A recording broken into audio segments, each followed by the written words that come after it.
minutes after 10, and before it actually happens, I promise I will tell you what the correct relationship is between a colander and a solar eclipse. There's just one slight problem. I have to get confirmation. I have to have someone explain it to me first. But you do not look at the sun through a colander. That's not what it involves. I'm not going mad, am I? Donald Trump, I was just listening to that news bulletin there and the instruction not to look at the sun through sunglasses. Donald Trump just went straight out and stared at the sun through sunglasses last time round, didn't he? I'm not imagining that.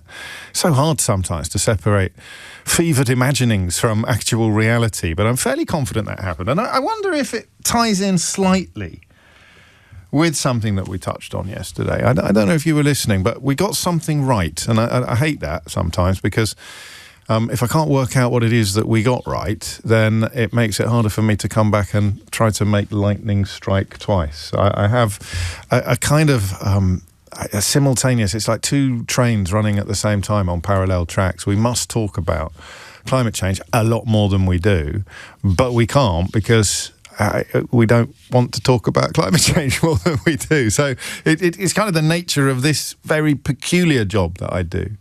It's not like being a newsreader, of course, because if I'm a newsreader, I can stick it in the news every day as long as the weather continues to be excessively hot and climate change continues to be the clear cause of it. You can stick it in the news every day. If you're doing political journalism, you can mention that today there's a Cobra meeting. But my job is to get you interested and then encourage you to say interesting things. And we got it right yesterday. And so if you're bored in 10 minutes' time, just rewind to yesterday's show on Global Player and listen to the final hour of the show.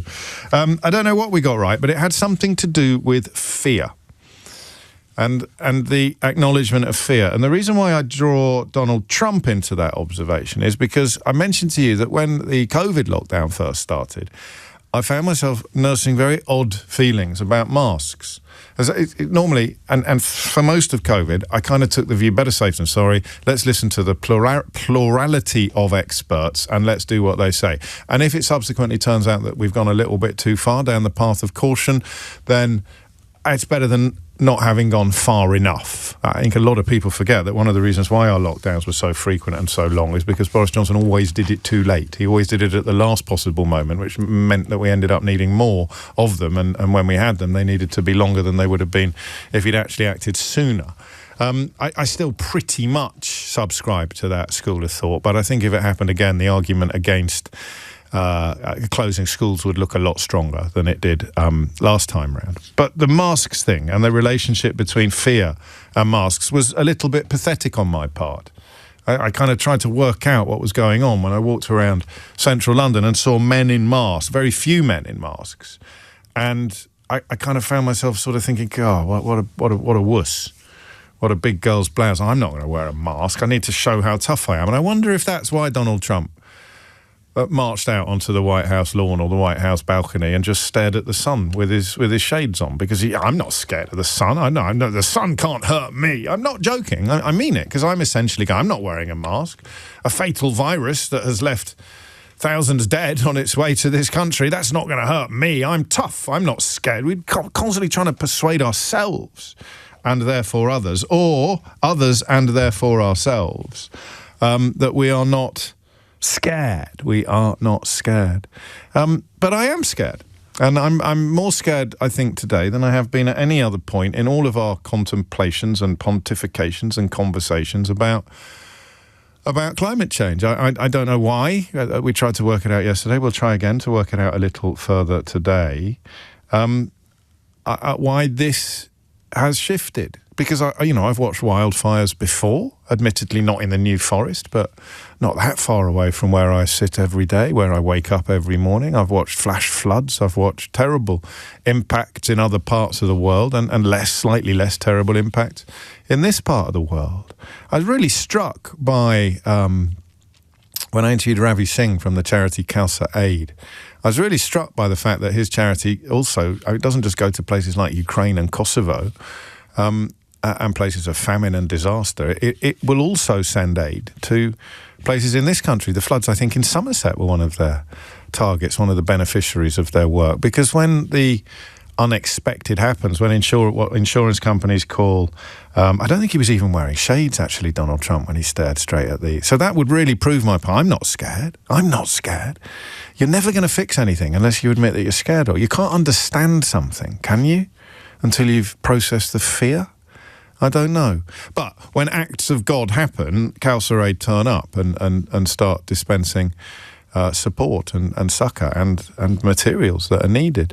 And, you know, that's going to be happening here more and more. It just is. There are places that may run out of water soon. There are food shortages on the horizon because, as Jeremy Clarkson, if you find it, if it's helpful to cite someone like Jeremy Clarkson, who has historically been a little bit sniffy about climate change, he's writing now about how his crops on his famous farm have, in his own words, already failed.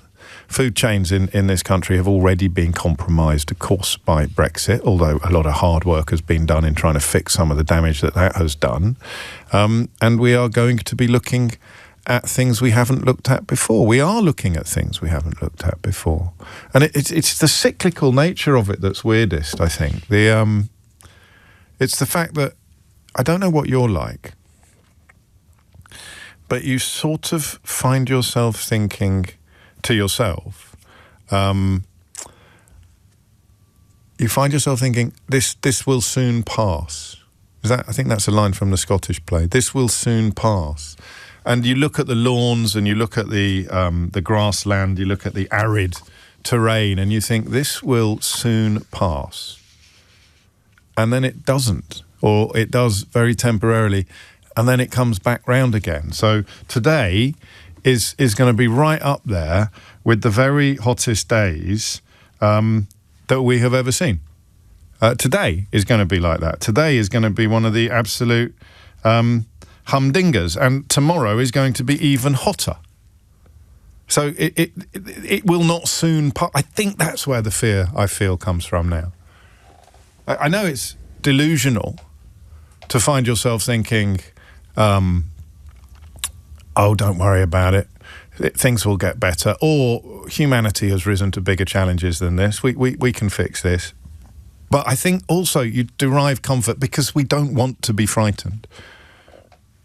Right? We don't want to be frightened. None of us like being frightened. If you like being frightened, you've probably got a diagnosable psychological condition. I'm not saying that with any levity. It's just not normal, is it? This too will pass. And I think that is a bogus comfort, a false, like a panacea.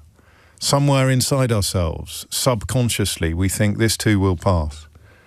I mean, at the extreme end of it, as I mentioned to you yesterday, you get to Christmas, it starts snowing, and then the pub bore will start opining about how, I don't know what's happened to global warming, it's freezing outside. But I think that voice is now being quietened or possibly even silenced.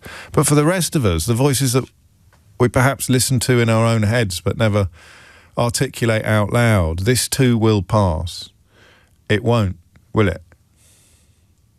Something about the nature, the state of the lawn, the state of the parks plural that I go past every day on the bus or when I'm walking the dog, something about that barren landscape. I'm not a big traveller. When I go away, I'm generally at the beach. So I'm not inland in hotter countries. I'm not looking at the 20-year change in the south of France or thereabouts. I'm familiar with forest fires from all the time that I've spent in Greece, but they've always been part of the furniture, part of the summer experience in parts of Greece. And they've always been accompanied by newspaper reporting and about the arrests of arsonists and claims that property developers are trying to remove olive groves or get rid of forests. And that's gone now. This too will pass. That idea that, well, it's a hump in a road that we're on together. It's not. It's the road, right? It's the road. But I still can't talk about it every day. And there are two reasons for that. The first is the most visceral that I just explained or shared or reminded you of. The first is that we don't like being frightened. I'm not going to put James on. He's going to scare me again. There's a reason why that film, Don't Look Up, is such a perfect allegory for climate change. I'm not going to look up. If I don't look up, I'll feel better. If I don't look up, I won't feel as frightened as I will if I'm looking up. You know, staring down the barrel of a gun is a heck of a lot more frightening than looking over there and trying to persuade yourself that no one's pointing a gun at you. And the second thing is, what do we have to say to each other? What do we actually have to say to each other? I don't know. Oh, we've got to say something. They're calling a Cobra meeting today at Downing Street. Sadly, Cobra, as I discovered, to my great disappointment some years ago, simply stands for Cabinet Office Briefing Room A. It's got nothing to do with the Sylvester Stallone film of the same name or a kind of 1980s children's cartoon or anything like Cobra. We're having a Cobra meeting. Oh, wow, what does Cobra stand for? Cabinet Office Briefing Room A. Oh, you sort of think it stands for something kind of sexy, wouldn't you? A name like Cobra. But anyway, there was a roller coaster at West Midlands Safari Park called the Cobra back in the day. Somewhere in China now, I read recently. But I digress. I wonder what the safari park looks like, actually, at the moment. I bet that, presumably, some of the animals there are going to think they're home, given the state of the grasslands in the West Midlands and everywhere else. So what can we say? First question, why don't you talk about it more? Because nobody likes being frightened. That's not true, actually, is it? Because some people talk about asylum seekers all the time because they are trying to frighten people with asylum seekers. But that feels fixable, even if it isn't. You know, we can sink the boats, we can blow them all up, we can do this, we can do that. You know, let's have our 57th phone in about how can we fix this problem? And you think you can. You can't do that with this. Maybe that's it. Maybe it's that simple. We only like being frightened by things that we truly believe to be temporary. And the opportunist, the political populist, will use them, or will exaggerate them and embellish them and use them to frighten people. But the same politicians that do that do the opposite with climate change. They claim it's not real. Well, you would, wouldn't you? Because if you can't offer up a simple solution to it, a bogus simple solution, you can't blame it all on Polish lorry drivers, then you've got nothing. There you go. That's the first breakthrough of the morning. That's why people like Richard Tice profess not to believe that climate change exists, and Farage goes on about net zero being a bad thing. That's why, isn't it? Because they've got no easy answer. You can't blame it. What's the evidence of your own eyes and ears? The country's on fire. How are we going to fix that? Well, we can't. Who are you going to blame it on? Well, I mean, you can't really blame it on foreigners, can you? It just got hot. He's tried to blame traffic jams on foreigners, and I think somebody once claimed on this programme that the country was in danger of sinking under the weight of all the new arrivals. But serious, even vaguely serious people, I don't think can blame climate change on immigrants. In fact, you can do it the other way around. You'd be able to blame immigration on climate change, and that's going to get bigger and bigger and bigger, and there's another reason to look away, because it's scary. People who are already comfortable with the idea of homes in Thetford being attacked because some people think there might be some asylum seekers possibly moving in at some point to a temporary home, that gives them license to attack the building. And God knows, as we touched on earlier this week, what you're going to do if you actually get into their bedroom in the middle of the night, which people in Thetford have been arrested for trying to do. That can only get worse. Another reason to look away. It's another reason to look away. So, what do you do with your fear? 0345 6060 973. Yesterday's programme, I think, and I left quite a lot of calls on the board, so I don't know if we would need to go back a little bit to the question of why now? Why now? Or not even why now, but when did your fear become acute? Because some people were telling us it was 20 years ago. For me, I've got a horrible feeling, a slightly shamefaced feeling that it's this week. My fear has become real. It wasn't there last week. Last week, I clumsily tried to do a phone-in about the dangers of enjoying the weather. The phone-in worked. It's just the clips that didn't. But that's the cross that I bear. But this week, I've got fear. You know, we went to the Chippy last night, and you go past a park that we don't go past very often. It's just a slightly different route. And I was with my mother-in-law, and she hadn't seen the parkland round our way, and she was shocked. She's looking at a massive park that's, you know, a sort of very pale shade of yellow. A pale shade of yellow. What do you do with your fear? 0345 6060 973. 3 is the number that you need. And obviously, you then have to do the phone-in that doesn't work, because one day it will. One day it will work, and that's why I will do it again and again and again until it works. The first thing I want you to tell me is what you do. Well, the first thing I want you to tell me, when did your fear crystallise? When did you actually become frightened? Okay, and why? When and why did you actually become genuinely frightened? Because I'll tell you something for nothing. We are not frightened enough collectively as a population, as a body politic. We are not frightened enough. So when did you become frightened enough? Question 1. Question 2, what are you doing with that fear? How do you handle it? Tell me the truth. Do you run away from it? Do you stick your head in the sand? Do you make like an ostrich? Or are you doing something with it? Tell me psychological. Tell me practical. 0345 6060973. And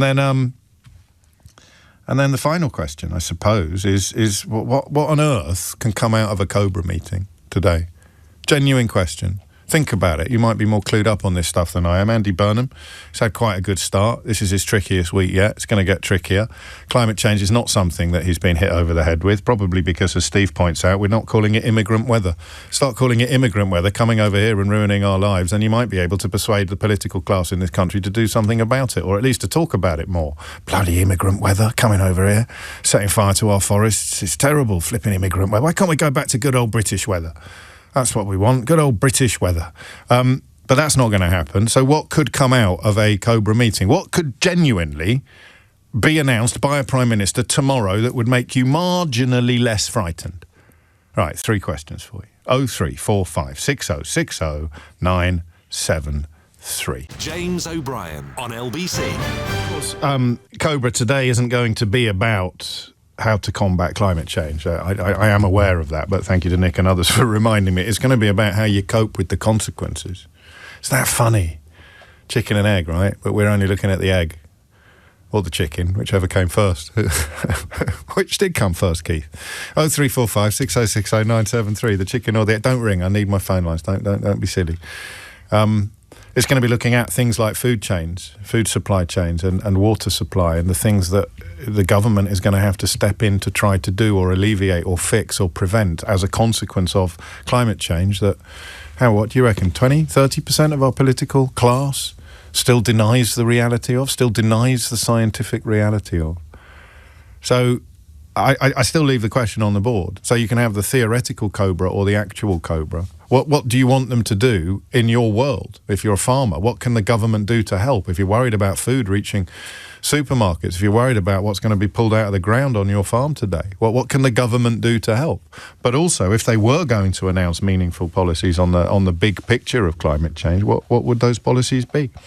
It is 23 minutes after 10. Bernard is in Belfast in Northern Ireland. Bernard, what would you like to say? Hi, James. Hello, mate. Is that it? Surely you've got more. Yes, I did. You were talking about fear, and then you were talking about climate change. Yeah. What would you like me to have a go at? Well, I mean, whatever you've rung in to say, Bernard, is the thing. Okay. Well, I think our fear over climate change arises from the fact we're not seeing any sort of action that we believe should occur. There's this constant argument in the media, from be it the left or the right or the establishment or climate change organisations, saying we should do this or we should do that, but nothing happens. Do what, though? Act. Yeah, but I mean, I think you might be unwittingly casting yourself as part of the problem rather than part of the solution. Do what? And don't just say something. You have to tell me what you would do. What could Andy Burnham, for example, announce today that would make you feel less frightened? Because I don't know that there's anything, mate, that he could actually do.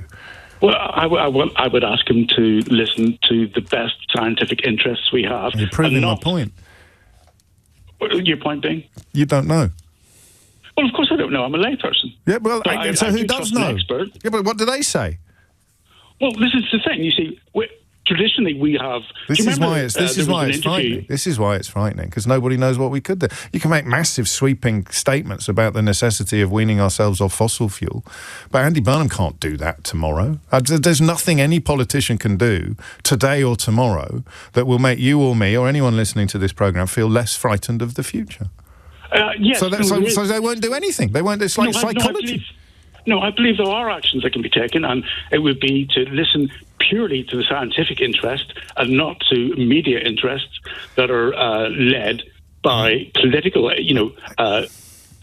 I'm sure you recall there was an interview, it would have been maybe 15, 20 years ago, where there was a scientist interviewed on one side. On the other side, there was a previous Conservative Chancellor. It was Nigel Lawson, yes, and I've written about this. I didn't just recall it. I did an entire skit in which I imagined Galileo explaining heliocentrism, while Nigelo Lawsini sat on the other side of the Newsnight studio, insisting that, in fact, I think you'll find that the sun revolves around the Earth. So it's worth reading that, Bernard. I think you'll enjoy it. But that's changed now. That doesn't happen anymore. Has it really? Yes, it really has. I mean, the BBC have done a mea culpa on it. I mean, that there is no prospect whatsoever of a climate change denier being booked to argue with a genuine scientist anymore. You might get Richard Tice on Bloomberg doing it, but everybody laughs at him now. I know everybody laughs at him all the time, but they laugh at him even more loudly than usual when he's talking about climate change. So the media conversation, I don't think that works anymore. Well, I still feel if you read through, peruse the Daily Mail or the Telegraph or all those sort of publications, they're still screaming against, they're screaming against net zero. The interests of, they're screaming against net zero, and that is definitely part of the problem. But they're no longer, even the Telegraph, which has an extraordinarily shameful history on this very specific issue, is now shifting gear, changing direction, telling the truth. The problem is, and I'd say this affectionately because I'm no different, is that we can't put anything on the back. Listen to the experts more. Well, what are the experts saying? I don't know. That's not really super helpful, is it? Just briefly, Bernard, when did your fear crystallise about this? I can't recall. But it's there and it's real. I'm as you, James. I would say, in my 20s, I would imagine. Really? So I was blithe about it then. I think maybe misplaced faith in human ingenuity. We will come up with a solution to this. We come up with a solution to everything else. Carol's in Morden. Carol, what would you like to say? Hello. Hello. I am a volunteer gardener who works at Morden Hall. Oh, yes. At the National Trust Park there. Lovely. I was exchanging messages with other volunteer gardeners, and one of them told me about something that, as far as I understand, happened in maybe March or April, where Chris Packham and lots of very clever people did an emergency briefing to the Cabinet and the MPs. They've made a film and they've shown it to some politicians and the National Emergency Briefing, which is an unfiltered, evidence-led expert assessment of the climate and nature crisis. And they want a prime time televised. Right, there you go. Stick it on the list. We should start agitating for this. It needs to be shown on prime time television by national broadcasters so that the public get a better inkling of the emergency. Yeah, and I don't know why they're not showing it. So what I did was I went down the National Trust and I asked to speak to the person who organises films and things at the exhibition centre down at the National Trust. Yes. And I found that every person who works for the National Trust has had a copy of it sent to them. That's correct. But of the ones I spoke to, nobody had watched it. Is that just don't look up again? Yeah, I think it is. And the person who normally organises these things is on holiday. So I've sent a message to the manager. So we've all got to watch Morden it. Hall. Yes, we have.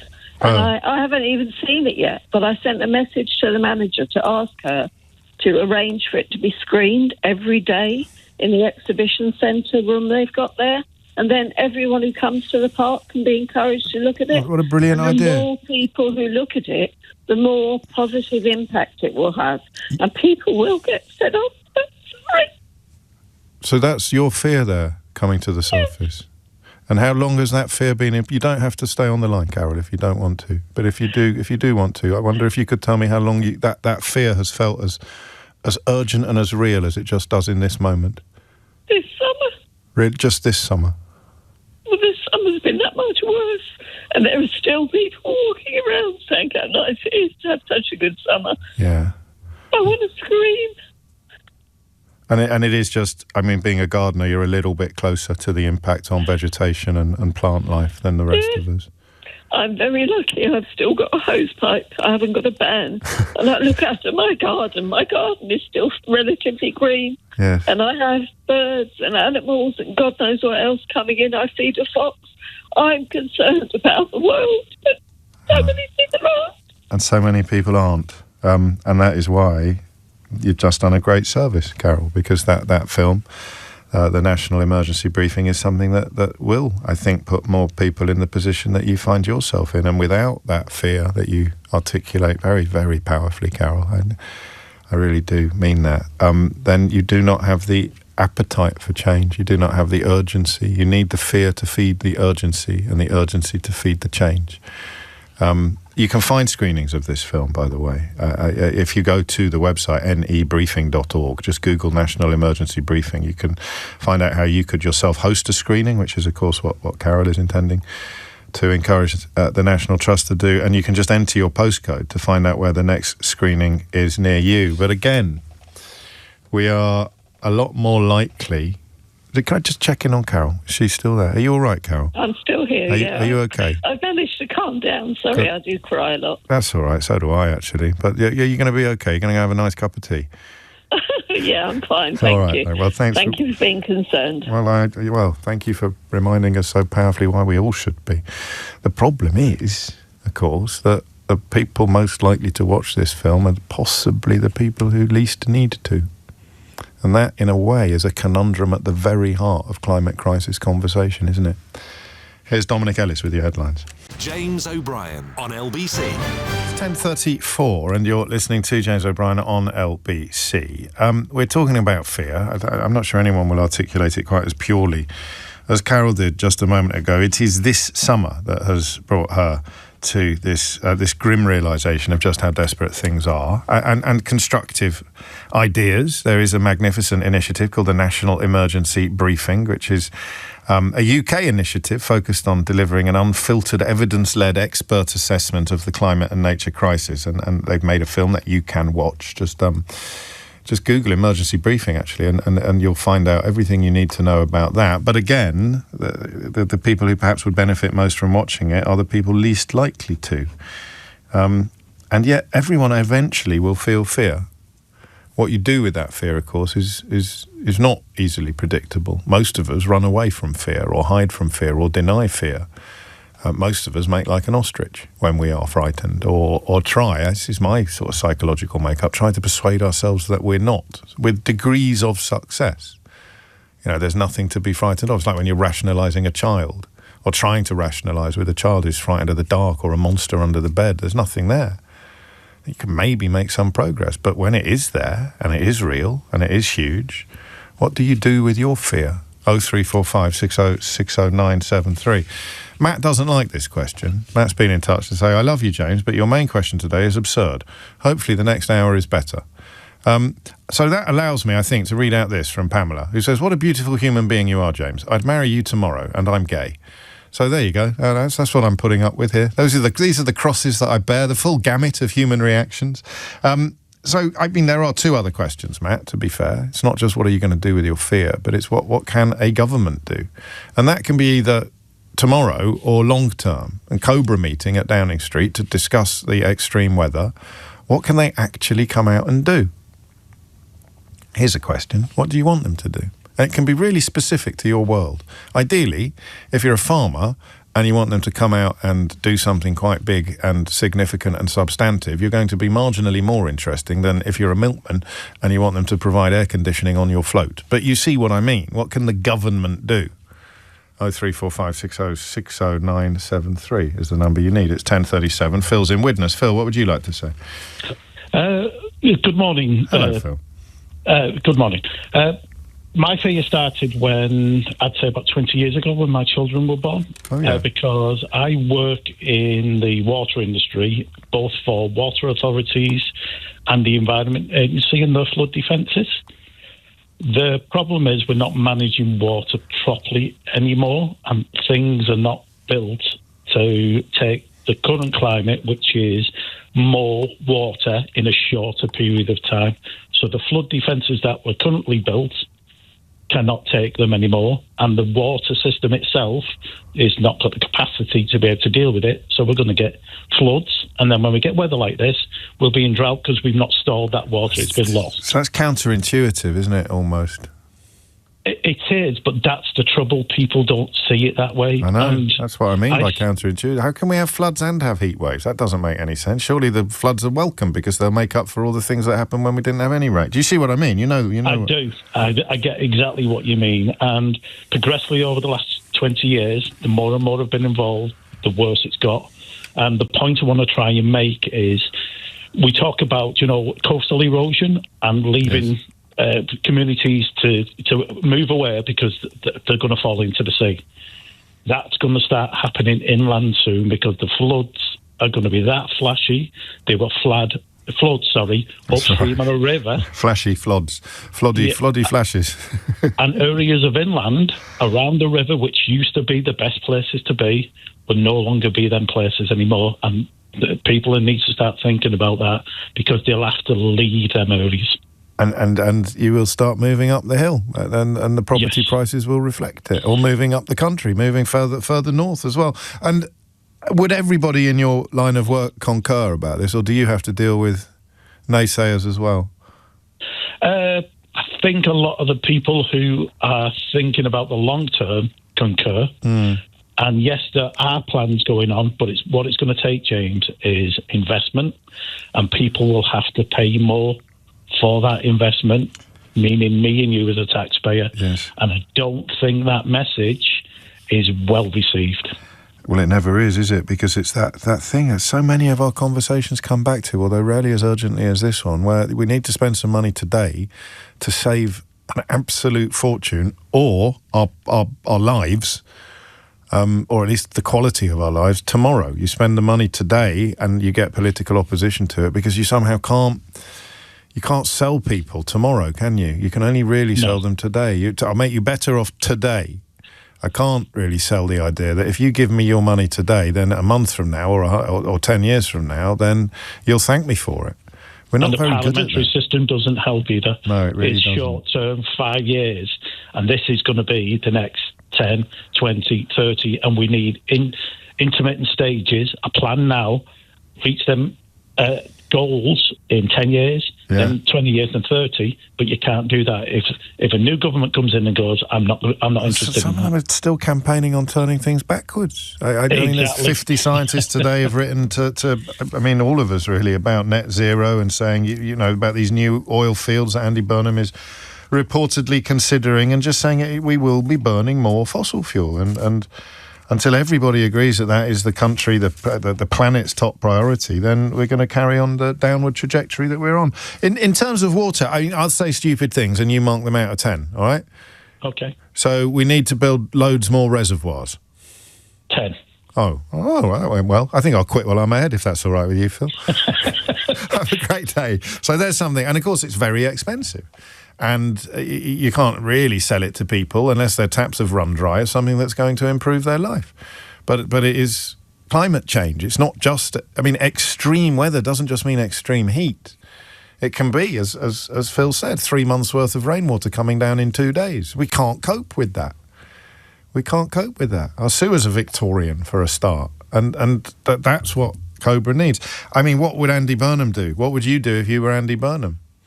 I'd put someone like Sadiq Khan on a national stage, because the way that he forced through ULEZ against ULEZ, how do I always pronounce it wrong anyway, ULEZ, against opposition that was hideous, the single most hideous political campaigning that I've ever seen in my life, was the hatred, the vitriol, not to mention the death threats directed at Sadiq Khan over a traffic calming measure being done for profoundly important environmental reasons.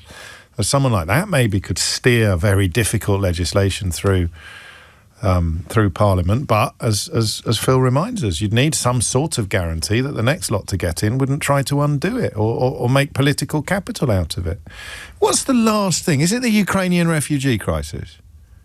The last thing on which pretty much every corner of the political spectrum moved as one. That's a question you can text me an answer to, actually. What's the last thing that we saw genuine, almost like wartime style political unity on? 034, well, text 84850 or drop me a WhatsApp on the number that you used to phone me. Abby's in Felixstowe. Abby, what would you like to say? Gosh, I don't know. So many questions you've thrown up today, James. Well, pick and choose. You don't have to answer all of them. The first time I became really genuinely fearful, I think, is when I had my daughter, yes, Olivia, and I worried for the future that we were creating for her and for, subsequent grandchildren. Why? Why did you worry? Because I've had children and it didn't hit me like that. Because she loves nature and I love how much she loves it. Okay. We go out and we go into the forest and things, and she's forever digging for worms and things like that. She just loves nature, and I wonder how much of it's going to be left for her. And like Carol, that saddens me deeply. But I think that one of the beautiful tragedies of the human condition is that we don't have a genuine foresight. We can't genuinely predict exactly what's going to happen. So we're only ever reliant upon our defence mechanisms, which, I think of minimising and rationalising, like you were saying. And that leads us to go to either not look up or to panic and drill for oil, and actually what we need to do is look within ourselves and go, okay, what are the small changes we can make? Do you think so? One of the things we're doing, and we're still in this in Olivia, is we're trying to reduce the cost of living by growing as much as we can at our allotment. Yeah. Potatoes, tomatoes, onions, everything we can. We're feeling the impact of the hosepipe ban. Well, I'm just about to say, my not to sound pathetic, but my raised bed is a murder scene at the moment. It's a crime. My raised bed is a crime scene at the moment. But and obviously you're right. And does that help? Because it may not be saving the planet, but does it actually help assuage your emotions? Does it help you feel better about things just to be doing something? I mean, it's good for your purse, it's good for your bank balance, but does it help your emotions at all as well? What I think it does for me is it helps me to believe that I'm raising a human being who's going to be responsible for the planet when they're older, a human being who is more concerned. Yeah, because some people feel the opposite. So some people feel the opposite. I'd rather be like you, and I'd rather feel what you feel. Hope is always preferable to despair, but it's a lot harder to deal with because a lot of people, of course, are choosing even not to have children now because one of the reasons why they're not having children is because of concern about climate change and the future of the planet. And thank you, Abby. It's just sort of, I don't think Idiot's Corner would be appropriate today, but anger. A bit of anger coming into the studio. This is disgusting. This is scaremongering. This is outrageous. It'll rain next week. And I mean, you in many ways are the people that are most important to be reached. It's no good just preaching to the choir, is it? But the anger you feel, there's a bit of projection there. It's like you know that it's true, but there's no earthly way you're ready to admit it yet because I don't know how much you've staked personally on this position. People find it incredibly difficult to climb down from strongly held positions. I do. I mean, we all do. Everybody does. I find it a little bit easier than some people, but generally speaking, it is another beautiful tragedy of the human condition, as Abby put it. Once we've put 100 quid on black, we're never ever going to accept that we made a terrible mistake, even when red comes up 50 times running. And that I don't know. Where does the anger come from? Where does the anger come from? It is 10:46. You are listening to James O'Brien on LBC. And apart from loads of reservoirs, have we got anything else to put on a list of things that might give us a little bit of succour, a little bit of hope? It's 10:47. James O'Brien on LBC. It is 10 to 11 and you are listening to James O'Brien on LBC. So a key government advisor, Baroness Brown, who chairs the Independent Advisory Climate Change Committee's adaptation work, has said this morning that this is as good as it gets for the heat. This is the coolest summer that you'll ever see. Hello? I don't like scary. It's and it may not be. I don't know. I don't have the scientific grasp to say whether we might get an anomaly. So next summer will be slightly hotter than this summer, and the year after that will be slightly hotter. And there may be 6 years down the line there'll be one that dips slightly below the previous year, but generally speaking, this is as good as it gets. And you know, think about the challenges this sets for a government. Think about what a hot country looks like. You know, think about the clock that hot countries live by. The snoozes and siestas that they have in the afternoon, the opening hours for their schools and their shops and their businesses, the infrastructure for their workplaces and their homes. You know, everything from air conditioning units right through to communal areas. Do you remember? Oh, here's a thing. Do you remember when, was it a consequence of austerity? I think it was, when we were opening warm banks in this country. Our brains are crazy places, aren't they? When's the last time you thought about warm banks? Exactly. I got on my high horse about those warm banks. There's something about the idea of vulnerable elderly people shuffling to a library or a community centre because they'd got the heating on and they couldn't afford, during the big energy price spike, they couldn't afford to turn the heating on at home. We did phone-in after phone-in after phone-in about it. It was horrible, actually. It was heartbreaking, some of the testimony and some of the stories that we heard. So we had warm banks. You know where I'm going with this, don't you? Is that we're going to have, in fact, the Prime Minister, the advisor, the key government advisor, Baroness Brown, has suggested, she hasn't used this phrase, but I'll use it, she suggested that we're going to need cool banks soon. We're going to have air-conditioned libraries stocked with toys for mothers and children to escape their overheating flats. We're going to have cool banks. And remember, I think the point that the earlier caller made with the background in the water industry is that you can have both at the same time. Extreme weather does not move in only one direction. So we could have periods of intense cold or periods of outrageous rain, flood-causing rain, and periods of extreme heat. We could have warm banks in winter and cool banks in summer, and they're all going to cost money. They're all going to be essentially on local or national government. In a stark warning to politicians and others lobbying to water down commitments to get the UK to net zero by 2050, or claiming that the answer to the climate crisis is simply to adapt to rising temperatures, she said, we need to remember that this is as good as it gets. It gets worse from here. Until we get to net zero, things go on getting worse. And, of course, this argument that I've fallen for a little bit previously about, well, let's just get used to this now. But that doesn't work because this isn't the new normal. This is a point on a graph that is moving ever upwards. Crazy. Why doesn't it land like other stuff does? Why is it easier to frighten you with stories of immigrants who haven't done anything wrong than it is to frighten you with planetary change on a scale that could threaten our species? I don't know. Anyway, Phil's in Shaftesbury. Phil, what have you got? Well, it's Paul in Shaftesbury. Paul, sorry, Paul in Shaftesbury. That's outrageous. Let me give you the address for Ofcom. Would you like the address for it? You can't be misrepresenting people like this live on air. Go on, Paul. What would you like to say? You can call me anything you like. You can call me Al. Carry on. We had a conversation a couple of years ago about being afraid of climate change, and it's got a lot worse since then. The problem is that, I gained some knowledge because I did an Open University degree in environmental studies. I finished it in 2004. It took me 7 years because I was working like a dog.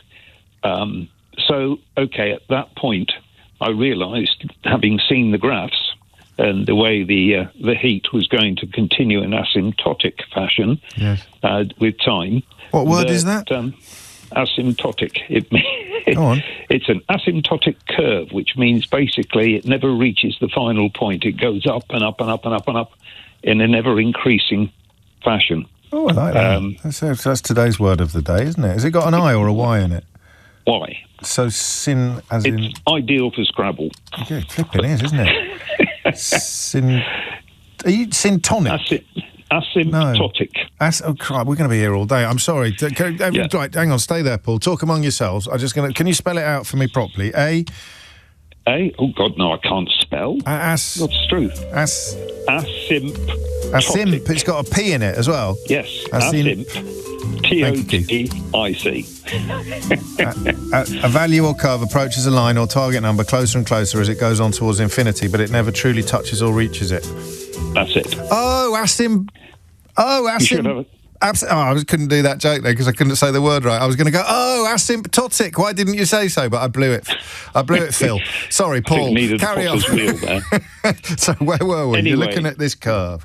Yes. The fear has grown mainly because if you look at for instance, COP28, there were 2,500 fossil fuel lobbyists that attended COP28. Yeah. 2 of our leading politicians are bought and paid for by fossil fuel lobbies. Yeah. There are conferences in London going on this summer where people are telling you, there's not much of a difference now. It's gone up 1.3 and it made no difference to people's lives whatsoever. So don't worry about it. And at the same time, you've got the American oil production, which produces... it costs them $70 a barrel to produce the oil in America. In Saudi Arabia, it's $3 a barrel. Wow. $70, and they also produce 26.4, I think the number is, million tons of methane per year. Now, methane over a 10-year period is 80 times more powerful than carbon dioxide. They're producing it as a byproduct and just, don't worry about that because we're making all this money. Mm.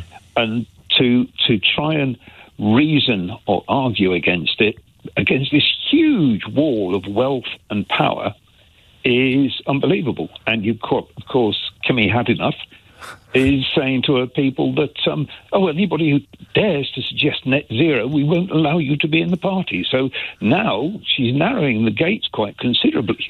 That's a really good point, actually. I don't know why I feel the need to remind everybody that she is comfortable with a former Nazi being in her party and running for councillor, but not with somebody who may have served at cabinet level under previous Tory prime ministers and subscribes to the idea that net zero is, as Baroness Brown has pointed out this morning, the only way you can actually get to the new normal. It's only when we're not adding any more emissions to the atmosphere that you can start legislating for the new status quo, as it were. Yeah. How do you... what is it you do? How do you maintain equilibrium? All you can do is talk to people, live your life as best you can. Yes. So I've got rooftop solar. I'm a vegetarian. I mean, that's a factor of 10 straight away. I mean, in terms of energy consumption, 40% of the food production on this planet, crops, go to feed animals who eat. That we then eat, yes. We then eat, yeah. It's quite horrendous. And does that help? So, does the knowledge that you're doing your bit, albeit on a very small level, does that help you process the really big, scary stuff? It has to, because I know, as my wife continually tells me, you can't change the world.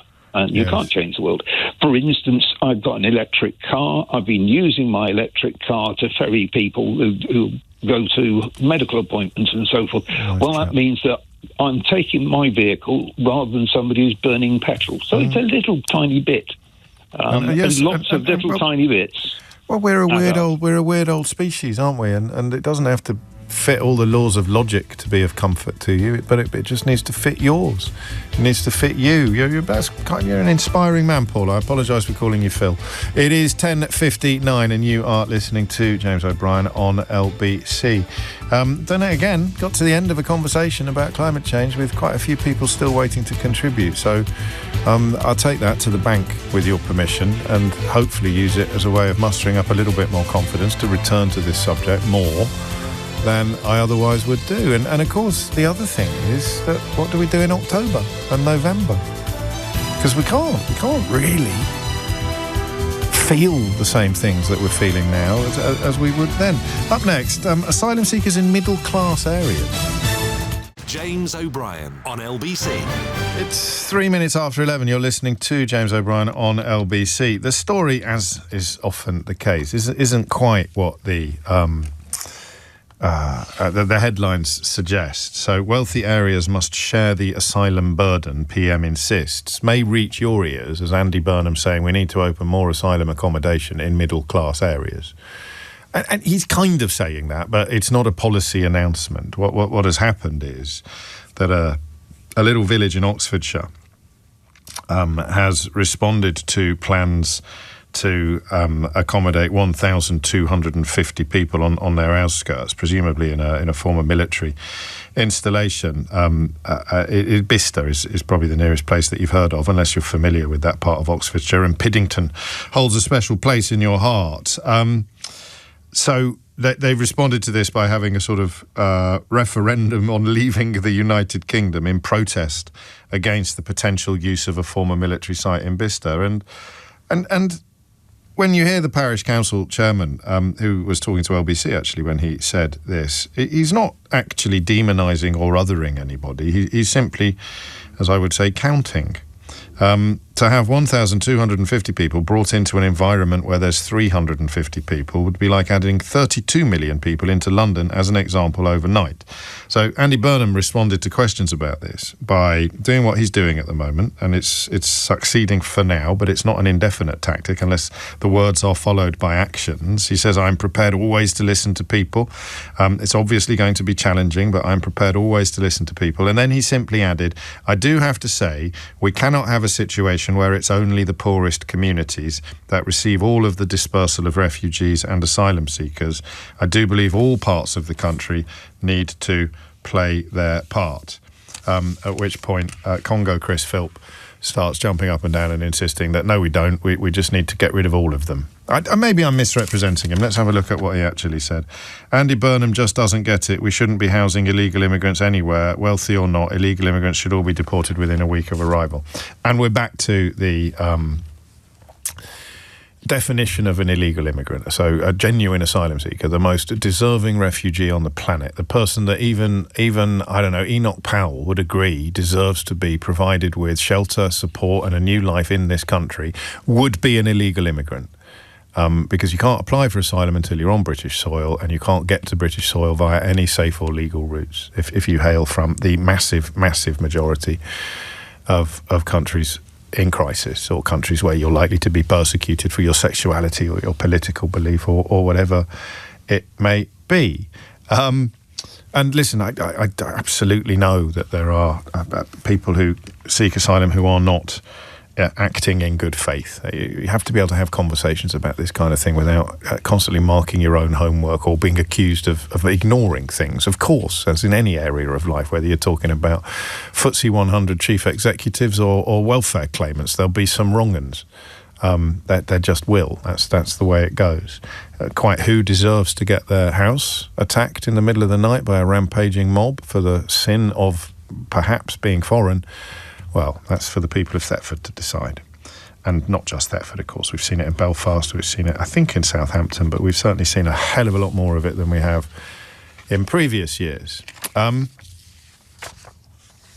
you know what one of the problems is on this? It's actually quite hard to know the facts. For example, I obviously get quite a lot of jip from people who think that I live in Chiswick and therefore have no idea. Chiswick is a sort of nice leafy suburb of West London where I've lived for most of the last 20 years. I don't live there now for what it's worth, but you live in Chiswick, you don't know anything about it.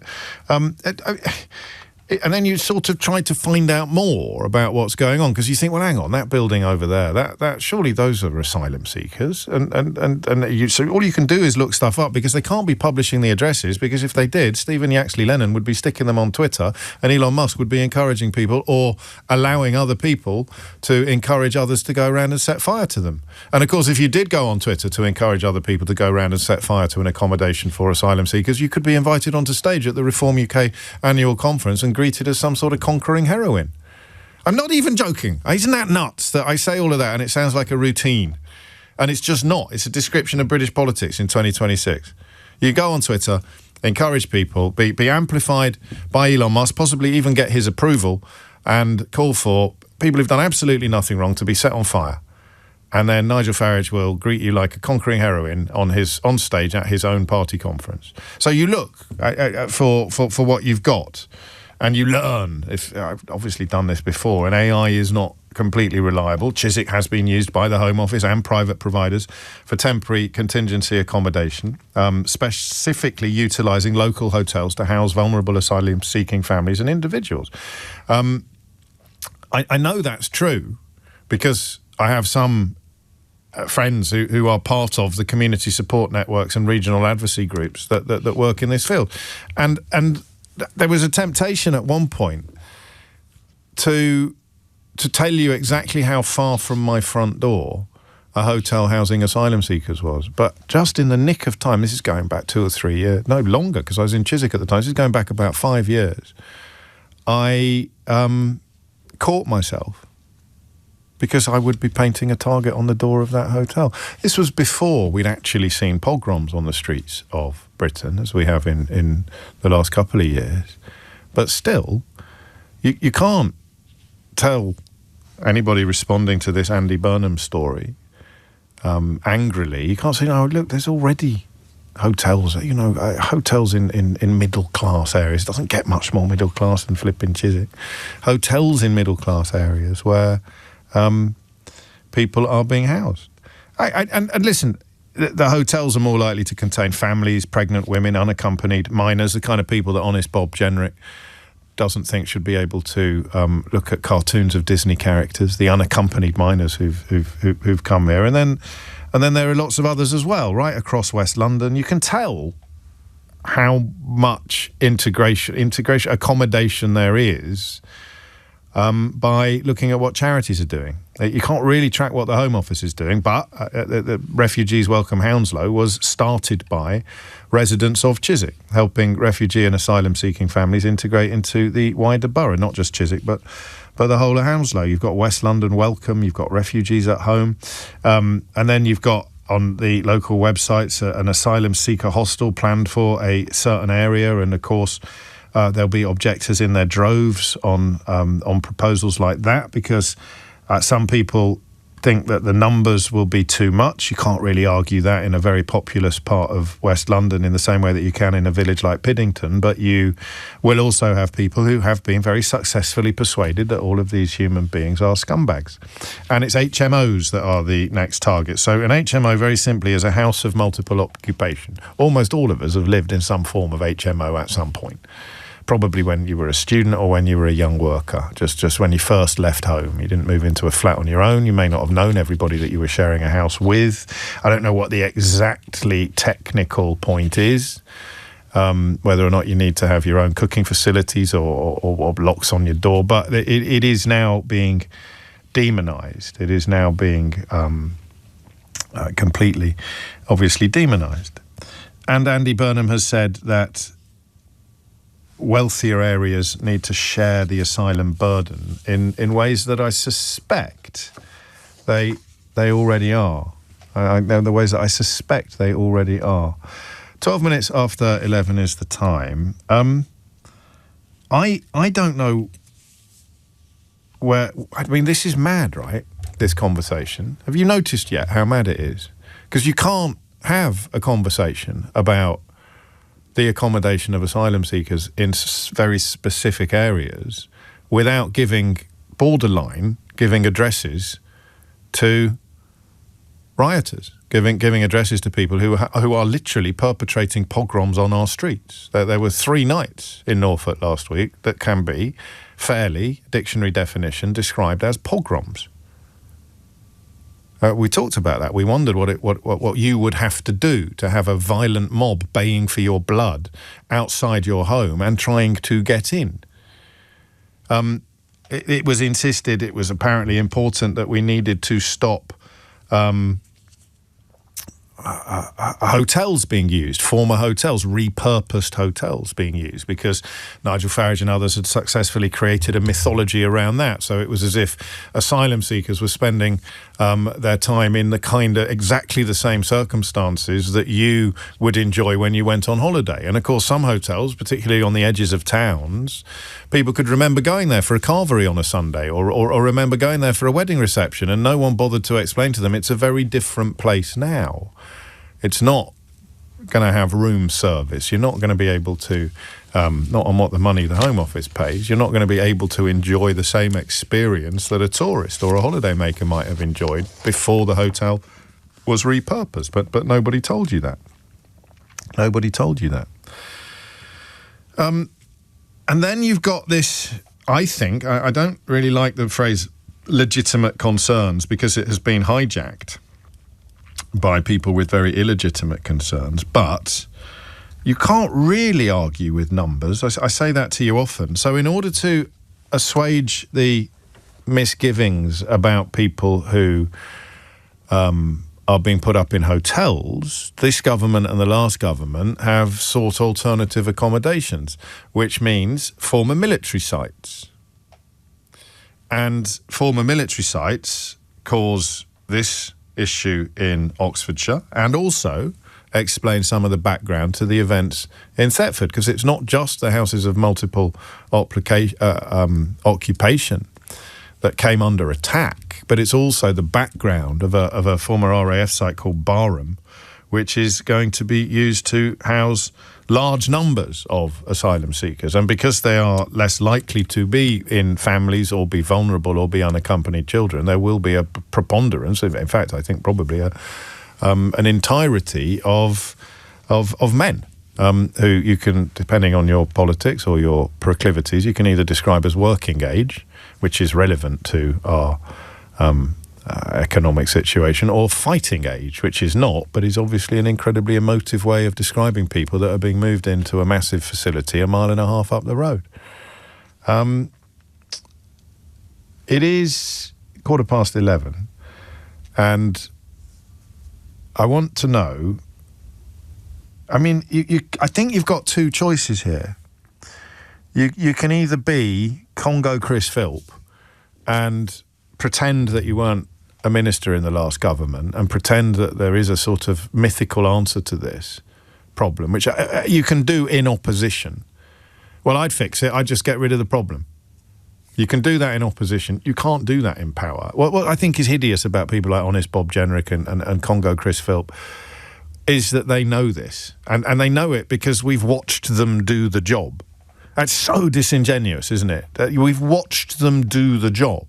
They know. And yes, I mean, it must be very frustrating to know that you can't do all the things that the populists and the rabble-rousers are saying. But when you're suddenly in opposition to announce that that's what the other lot should now be doing, the things that you personally know to be impossible. You personally know to be impossible. And that creates this binary choice between either pretending that you can get rid of the issue or attempting to find solutions that involve the accommodations for human beings. And I'm sort of tempted to say, can we have a conversation here that wouldn't involve painting targets on people's houses or people's backs? Because some of the asylum accommodations, we know where they are.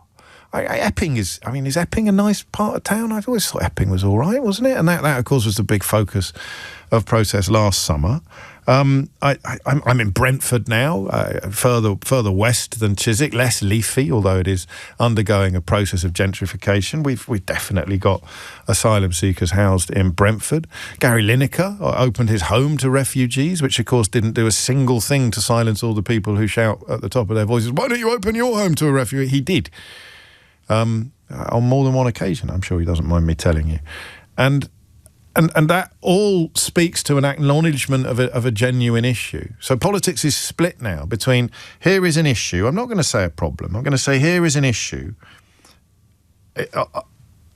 Are there solutions that people can live with? And the alternative position is, here is an issue. Let's pretend it's really easy to deal with. So I do want to ask you this question. If you've had anything to do with the... crikey, I'm tying myself... I'm not tying myself in knots. I'm just really frightened of taking calls from people who might accidentally identify an area that someone like Stephen Yaxley-Lennon could then, or Lucy Connolly could then encourage people to go and set fire to.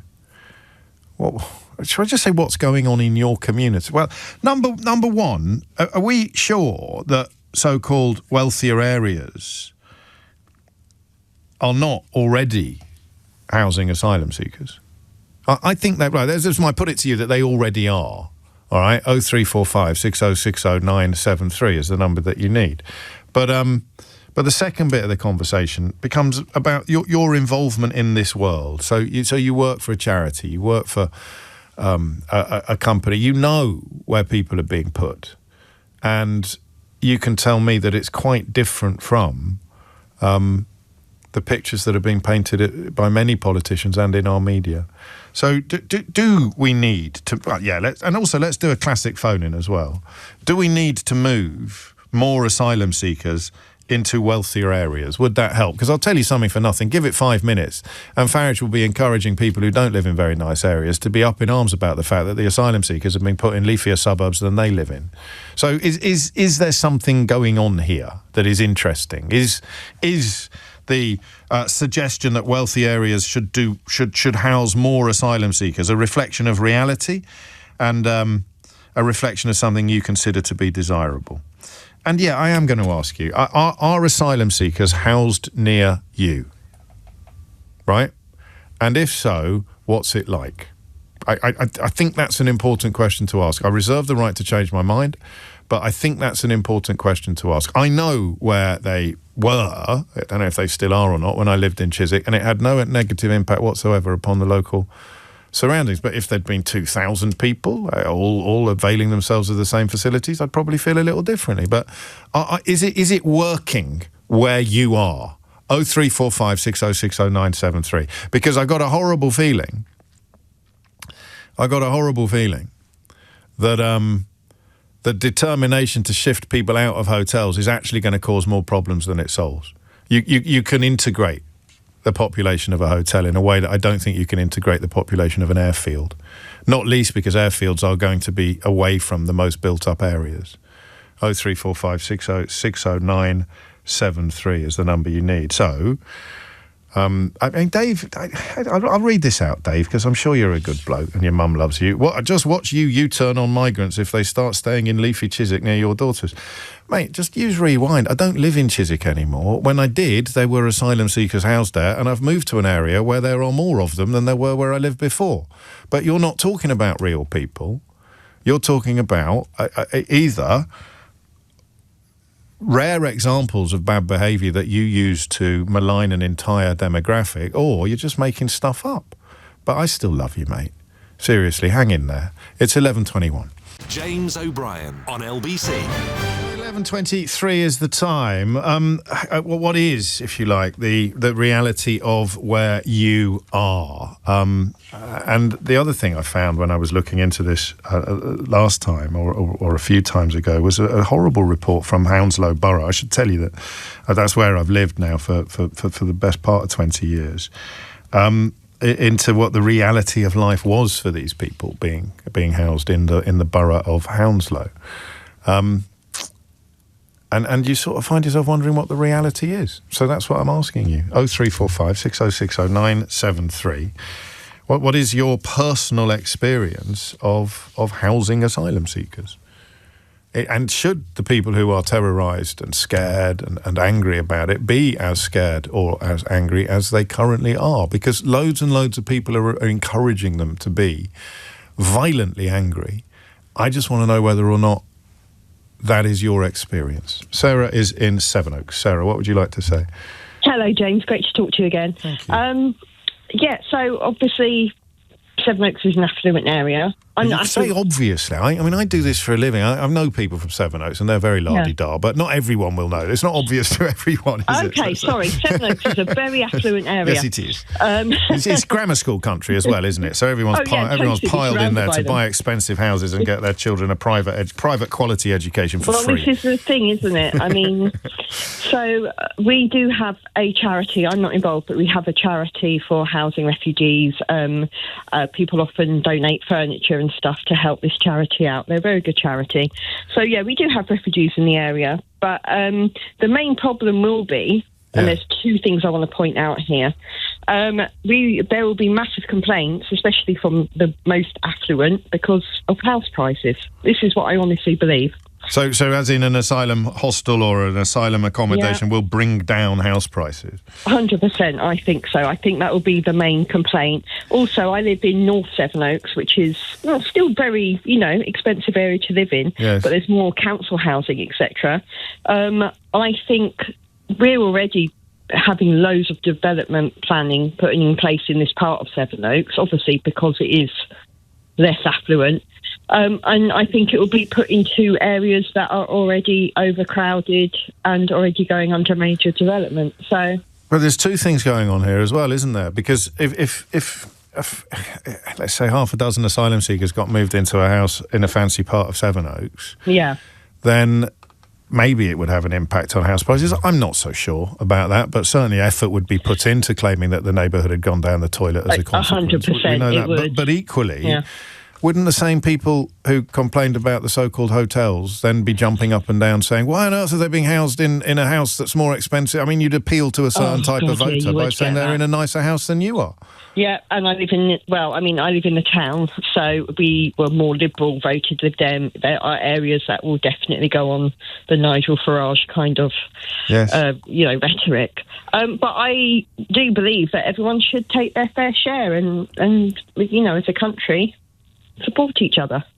Yeah, I mean, not everybody does, of course. I'll get messages, no doubt, and I'll read them out. I'll read out some of them, a representation of people who simply believe that we can somehow cut the cord or turn off the tap, and that our responsibilities on the international stage are something that we can shirk or hide or deny and leave other countries to deal with these problems. And I mean, that's a very hard position to argue with. And that, of course, is precisely the constituency that people like Chris Philp and honest Bob Jenrick are appealing to very, very disingenuously, because they know that it is actually impossible. And you don't want to be a country that has detached itself from international law and international responsibilities and community and sort of planet-based cooperation. But I don't know.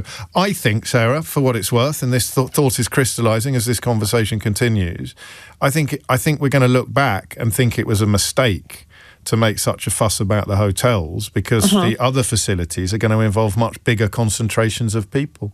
And that is what I think can be intimidating. People can just look at a number like 1,250 arriving on the outskirts of Piddington in Oxfordshire and be absolutely staggered. If it was 12 people moving into 100 villages, then it wouldn't have the same heft, would it? It wouldn't land the same. Well, I drove through Crowborough not that long ago, yes. as you know. Oh, absolutely terrifying. The main road leading down to where the asylum place is going to be. Yes. People had climbed trees and just done a whole row of British and English flags, and it was blatantly there for intimidation. It literally ended as soon as you came to the area where it's going to happen. And it reminded me of something out of, I know it's the English flag, it's not the Nazi flag, but it was terrifying for me. Just the volume. Intimidated myself. The volume is there's nothing terrifying about it. And I know you know this, but just to make sure nobody has ammunition to pretend that they don't understand, it is the sheer volume of flags that is reminiscent of fascist regimes. I don't get that bit.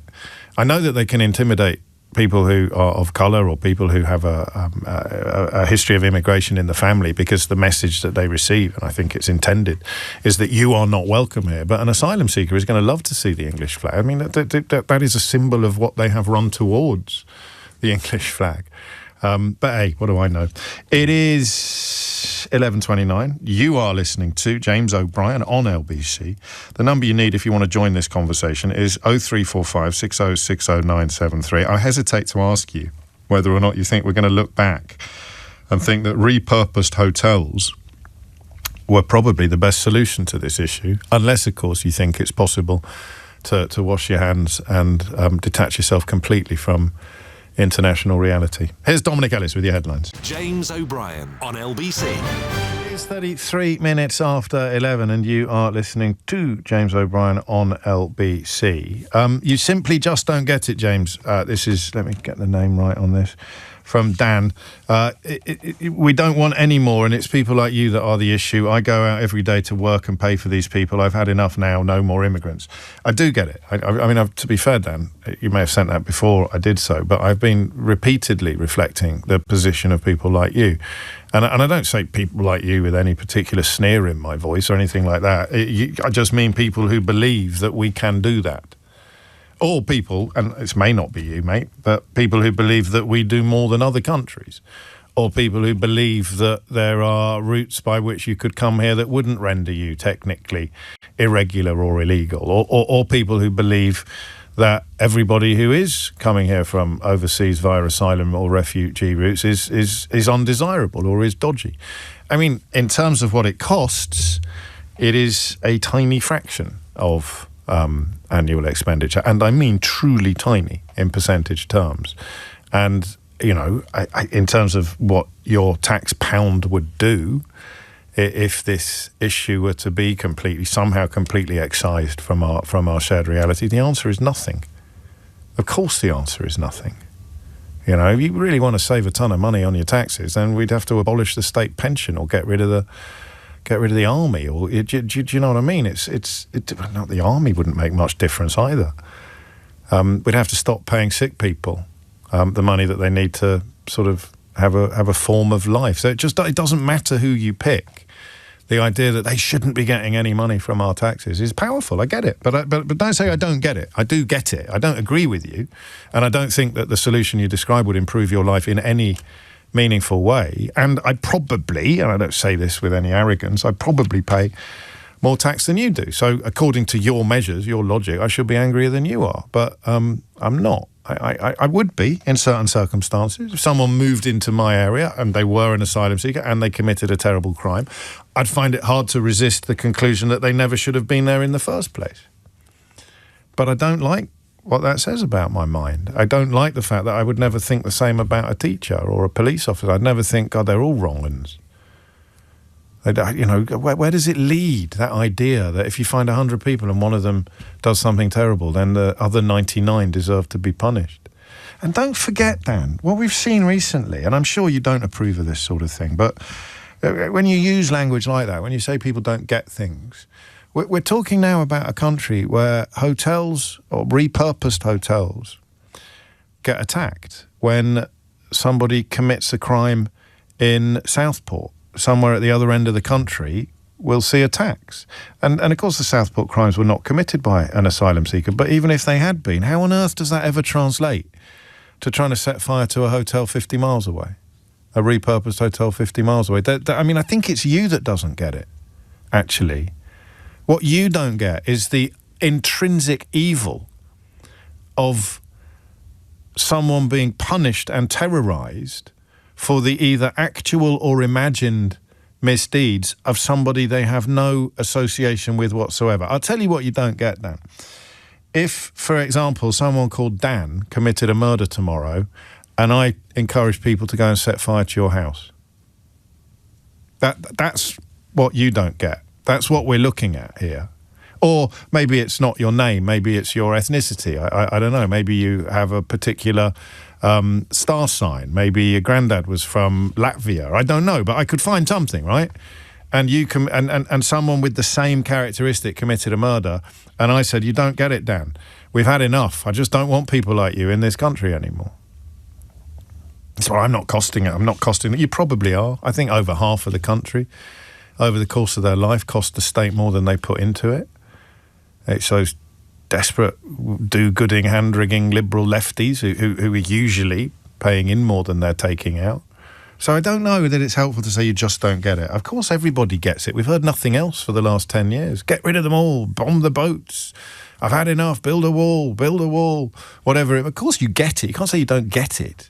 Chances are that what you don't get is the reality of the situation as opposed to the exaggerated reality that is designed to leave you in exactly the position that you find yourself in today. Because in the same minute, both at 26. This came in. From Andrew. I've lived next door to a 5-bedroom HMO housing asylum seekers for the past 4 years in an affluent postcode of a northern city. I can safely say that overall, the people who have lived there have been some of the kindest, most considerate and polite individuals I've ever encountered. I'd encourage anyone who discovers that asylum seekers are being housed near them to reach out, get to know them and help them feel part of the neighbourhood. And I love that. But I also acknowledge that if one of them did commit a terrible crime, it would be very, very, very easy to be angry with all of them, to be angry with every single one of them. And of course, if you were nowhere near the area, it would be very, very easy to get angry at the prospect of anybody from that demographic moving in. They're not monsters. They're human beings who need a safe place to live. Be kind and don't let the headlines dictate how you treat the people living next door to you. And then you provide a little bit of detail about where you are. But as I expressed earlier, I'm not going to share that because you could be on Twitter 10 minutes later and someone will be publishing details and rumours and essentially inciting a pogrom. Rob's in New Cross. Rob, what would you like to say? I've got to do this. O'Brien, they got you too. Okay. Q? Oh, come on, call yourself an actor. Anyway, you meant to say no, they had me on. Oh, you're doing 19... No, mate, come off it. This isn't exactly normal, is it, this encounter? I mean, you kept me waiting and I'm now shaking with nervousness. Well, don't shake with... Was that a 1984 reference? Yes. Yes, I thought it was. How am I supposed to know that, man? I've been O'Brien all my life. I can't... You know the book inside out. Well, I do know the book inside out, but I wasn't expecting a quote from it quite... Anyway, what made you pick up the phone? To do it. Anyway, oh, brilliantly done. Next time I'll be on the ball, I promise. I'm now, more than 10 years, secretary of a little TRA, Tenants Association in South East London. Yeah. There is a dedicated flat we've got more than one actually, for successful refugee claimants to live in a 3-bedroom flat on the ground floor. It's not too fancy. But we've had a succession of families in there. And in general, it has been a wonderful experience for the community. It's only a small TRA. It's less than 100 flats. But what I'm finding on a personal level is, for a start, I don't know what experiences they've had, because you don't ask. But the children are amazing. The children who arrive by whatever means, and they've found a secure community where they can interact with other kids. And the experience of just seeing that, as opposed to the kids that I've been watching, the English kids who have just seemed to petrified into their mobile phones. But these kids are like I used to be, if you like. And this is an entirely volunteer-driven initiative, is it? What you're doing? Well, we didn't know it was happening. I see. So they've been moved in by the council, and then the Tenants Association steps in to make them feel more welcome. The Tenants Association then has to deal with the community repercussions. Yes. They've been successive families. There's an Afghan family of 4 boys. They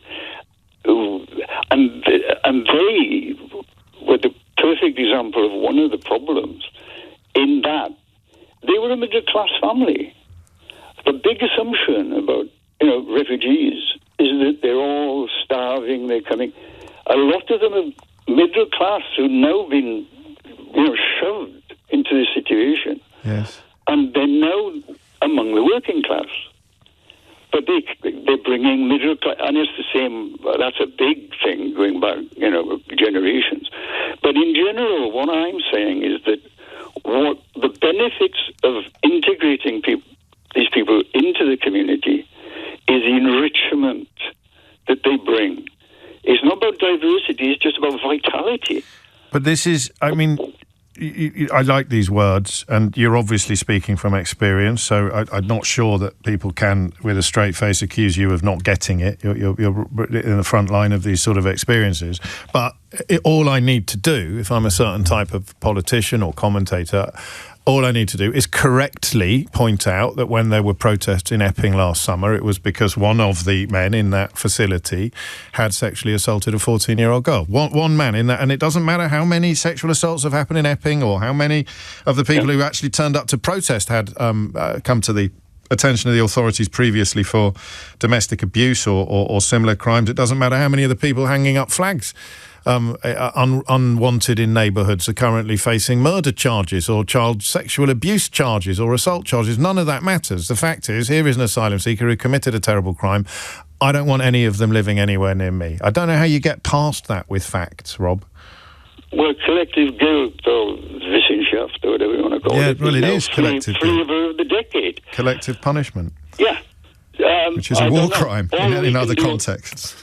On a community level, is try and overlay that, undercut that by interaction. Human interaction between people can solve everything. And that, of course, makes the fear I have, which has only popped up this morning, talking to you and other callers, I worry that what would you call it? The appeasement of the people who were cross about hotels, which cost far much more than they should have done. You should always have, whether it's water companies or people providing accommodation for asylum seekers, just follow the flipping money. You don't need to be...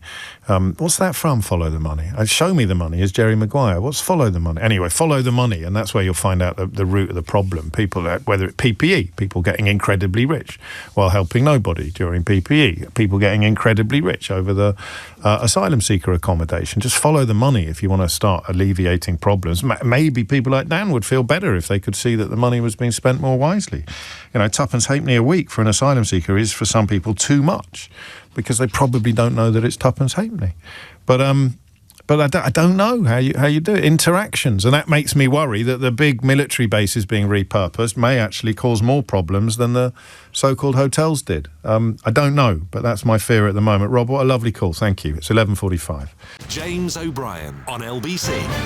It is 11:48. You are listening to James O'Brien on LBC. What an erudite bunch you are, honestly. It was from All the President's Men, the film detailing the Watergate scandal and investigation by Woodward and Bernstein, although there's a little side order of The Wire. So I think Follow the Money must have come up in The Wire as well, but I think I was thinking of All the President's Men, which, if you haven't seen, is an absolute classic. Robert Redford and Dustin Hoffman on top of their games. I think probably... I catch myself sometimes. We're always trying to improve, aren't we, as people? You always sort of try to be a better person. I catch myself sometimes jumping down the throat of someone who rings in to talk about immigration. Obviously, I don't know why, but I do have a peculiar appeal to racists. Racists are absolutely fascinated by, a little bit obsessed with me, actually, which is nice, because, it's nice to be somebody's obsession. But not everybody who has got concerns about immigration is a racist. Of course not. The problem is that we have all somehow managed to create an environment in which we've got pogroms unfolding on our streets, and they're being reported as if they're reflections of legitimate concerns. And I have to say, responded to by Shabana Mahmood's Home Office in a way that is entirely inadequate and mealy-mouthed. You do not begin a condemnation of pogroms with an acknowledgement that some people have got valid concerns about immigration. The first line of a government response to a pogrom in Norfolk should be to utterly and completely condemn the people taking part in the pogrom in Norfolk, especially the one that bit a policewoman. Hashtag protect our women, hashtag protect our girls. So we're all, I think, partly to blame. And I just want to read you this from Steve, because this is a genuine text sent to the programme, and you can't really argue if everything that Steve says is true. Not Steve, sorry, let me get the... Yes, it is Steve. If everything Steve says is true, and I've got no reason to doubt him, then you would be worried about this. We have an asylum hotel with around 200 men just around the corner from our house. I'm not going to give precise details. I suppose everybody local will know. It's a purely residential area with nothing for these men to do. This leads to large groups of around 20 at a time walking down our residential streets and congregating in larger groups of around 50 or 60 at the local park. Whether or not these men are trouble or not It is very intimidating to local women and children, and has ruined the freedoms of most children who previously would have been out playing with friends, but now they can't for fear of coming across a large group of men. I don't think it's just women and children either. So the worst thing you can do is say that that's an unreasonable objection. Go through the park. Go walk through the park on your own, even if you're a middle-aged man, and 6 lads of a certain age, late teens, 6 lads sitting on the picnic table, I don't know, skinning up, listening to music, doing whatever it is they're doing. Some of them might have their hoods up, some of them don't. Ethnicity irrelevant, but you feel a frisson. And then you remember, hang on, what did I do when I was 18? I mean, there wasn't a lot you could do. You congregate in outdoor spaces. You've got nowhere else to go. But 50? I mean, that is obviously intimidating. Unless they're sort of dressed in cassocks and singing Land of Hope and Glory, unless they're literally choir boys, you are going to be intimidated by that. And then you add, Steve, the bit that is unhelpful. Well, not unhelpful, but relevant. There have also been several sexual assaults which have been reported on local Facebook pages. But then these posts are mysteriously removed and the posters get blocked from the pages, etc. That's because they're lying. That's because it's not true. But there will be cases of sexual assault being committed by asylum seekers, just as there are cases of sexual assault being committed by police officers and teachers and radio presenters and people called Steve and Capricorns and Sagittarians. And so, the lies will be, the truth won't, because it'll be reported, mate. It'll be in court. It'll be in the local paper. If someone is going to the trouble of taking it down from community websites, it's because they've been able to confirm that it's true. And I'm going to do that. I'm going to do these conversations a little more. I think there's another one here saying they are supposed to stop in the first safe country. They're not. I can't get tired now of doing it. I'm just going to carry on doing it calmly. There's no legal rule in international law that requires refugees to claim asylum in the first safe country they reach. And guess what would happen if there was? Just think about it. Imagine if everybody fleeing Ukraine had to stay in Poland. How many refugees left Ukraine? Okay, now every single one of them has to stay in Poland because it was the... Just think about it. Come on. I'm going to do it calmly. I'm not going to be condescending. But it's daft, the idea that you have to stay in the first safe country you reach, because then the country, whatever country happened to be next door to the country from which you were fleeing... Maybe it's a British thing. Maybe we can actually think to ourselves, because we're an island nation, well, that'll never be us, will it? That'll never be us. And maybe Western France would be the nearest country, slightly further away than Spain. But do you see what I mean? So it's just not true. All of these things, I've been listening to them on the radio for years. I can't think why. It's almost as if some presenters encourage it. But these myths, these things that aren't true. If you want to know how many people are coming here by small boats compared to last year, compare it to last year. Don't pick like weird little windows in the calendar and say, well, there's 10 more in that window than there were in that window. They're just arbitrary figures. It's gone down by 44%, I think, overall. What are you going to do if your livelihood depends upon terrorising people? Well, you're going to either focus on the size of the boats and not mention the fall in the numbers, or you're going to pick a little window here and compare it to a little window there while completely ignoring the fact that the overall figures have come down.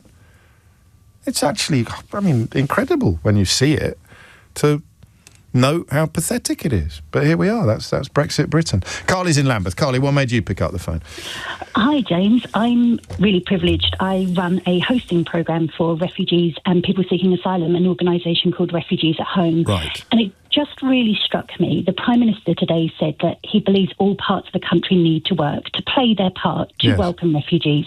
They already are, James. I thought so. Tell us more. I mean, you are once again at the absolute front line of this, so no doubt Dan will be in touch shortly to explain that you just don't get it. But tell me what is going on. Well, James, we've been running this programme for around 10 years now and hosted over nearly 8,000 people in people's homes. And this is the breadth of the UK, from Belfast to Ilfracombe, Beckenham to the Isle of Lewis. We have guests, what we call refugees and people seeking asylum, who stay with us, staying across the country. And we really see communities benefiting from this and really people making a difference in their communities. We're really humbled. Our hosts are extraordinary people, but they're ordinary people. They have a spare room. They want to do something practical to help. And yes, there are people that hate what we do. They hate that we do host refugees. But really, this is just about people. Refugee is just a label. This is people in need of help. This is people coming to this country through incredibly dangerous routes, because there's no other route available for them, to try and build a life. And that's what we'd want to happen in our lives too. And I think it's really difficult when we do hear people talking about poorer areas and richer areas. But really what we see at Refugees at Home is people want to help. Our hosts tell us the thing they love about hosting is how practical it is. And of course, not everybody is lucky enough to have a spare bedroom. If you don't have a spare bedroom, we've got tens of thousands, probably hundreds of thousands of people in the UK who are doing their bit to welcome refugees, whether they have arrived from Syria. We had over 250,000 Ukrainians who arrived so far because our country opened its doors. That welcome is absolutely everywhere.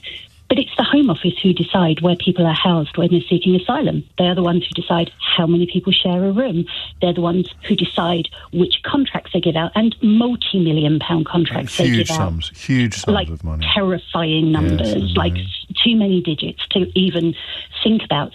But that's the Home Office. That's our government's decision where they place people. And actually, I think that upswell of support back in 2015, where hundreds of thousands of people took to the streets to welcome refugees from Syria, to say we've got to help people. The same happened in Afghanistan, I should say, in 2021. And then look at what happened in 2022 when the Ukraine programme, a government-backed scheme was opened. I mean, so many people signed up, it made the gov.uk website fall over.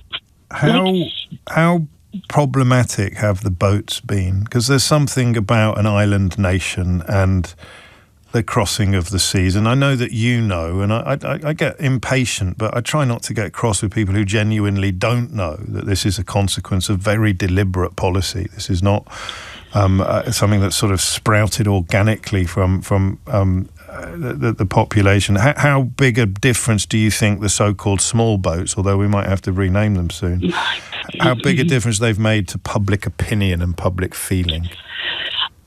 I think that the routes that people take by sea at the moment are really what people talk about. Yeah. But I've been working in this sector. I've been very privileged to work in this sector for a long time. 15 years ago, it was by road. It wasn't by boat.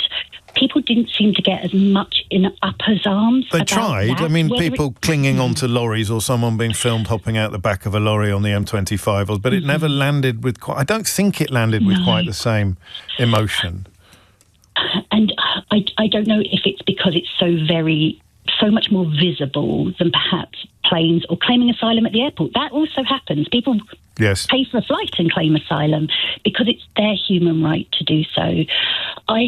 We do hear a lot about small boats. We definitely do. As you say, I don't think small is the word anymore. It's terrifying what's happening in the Channel.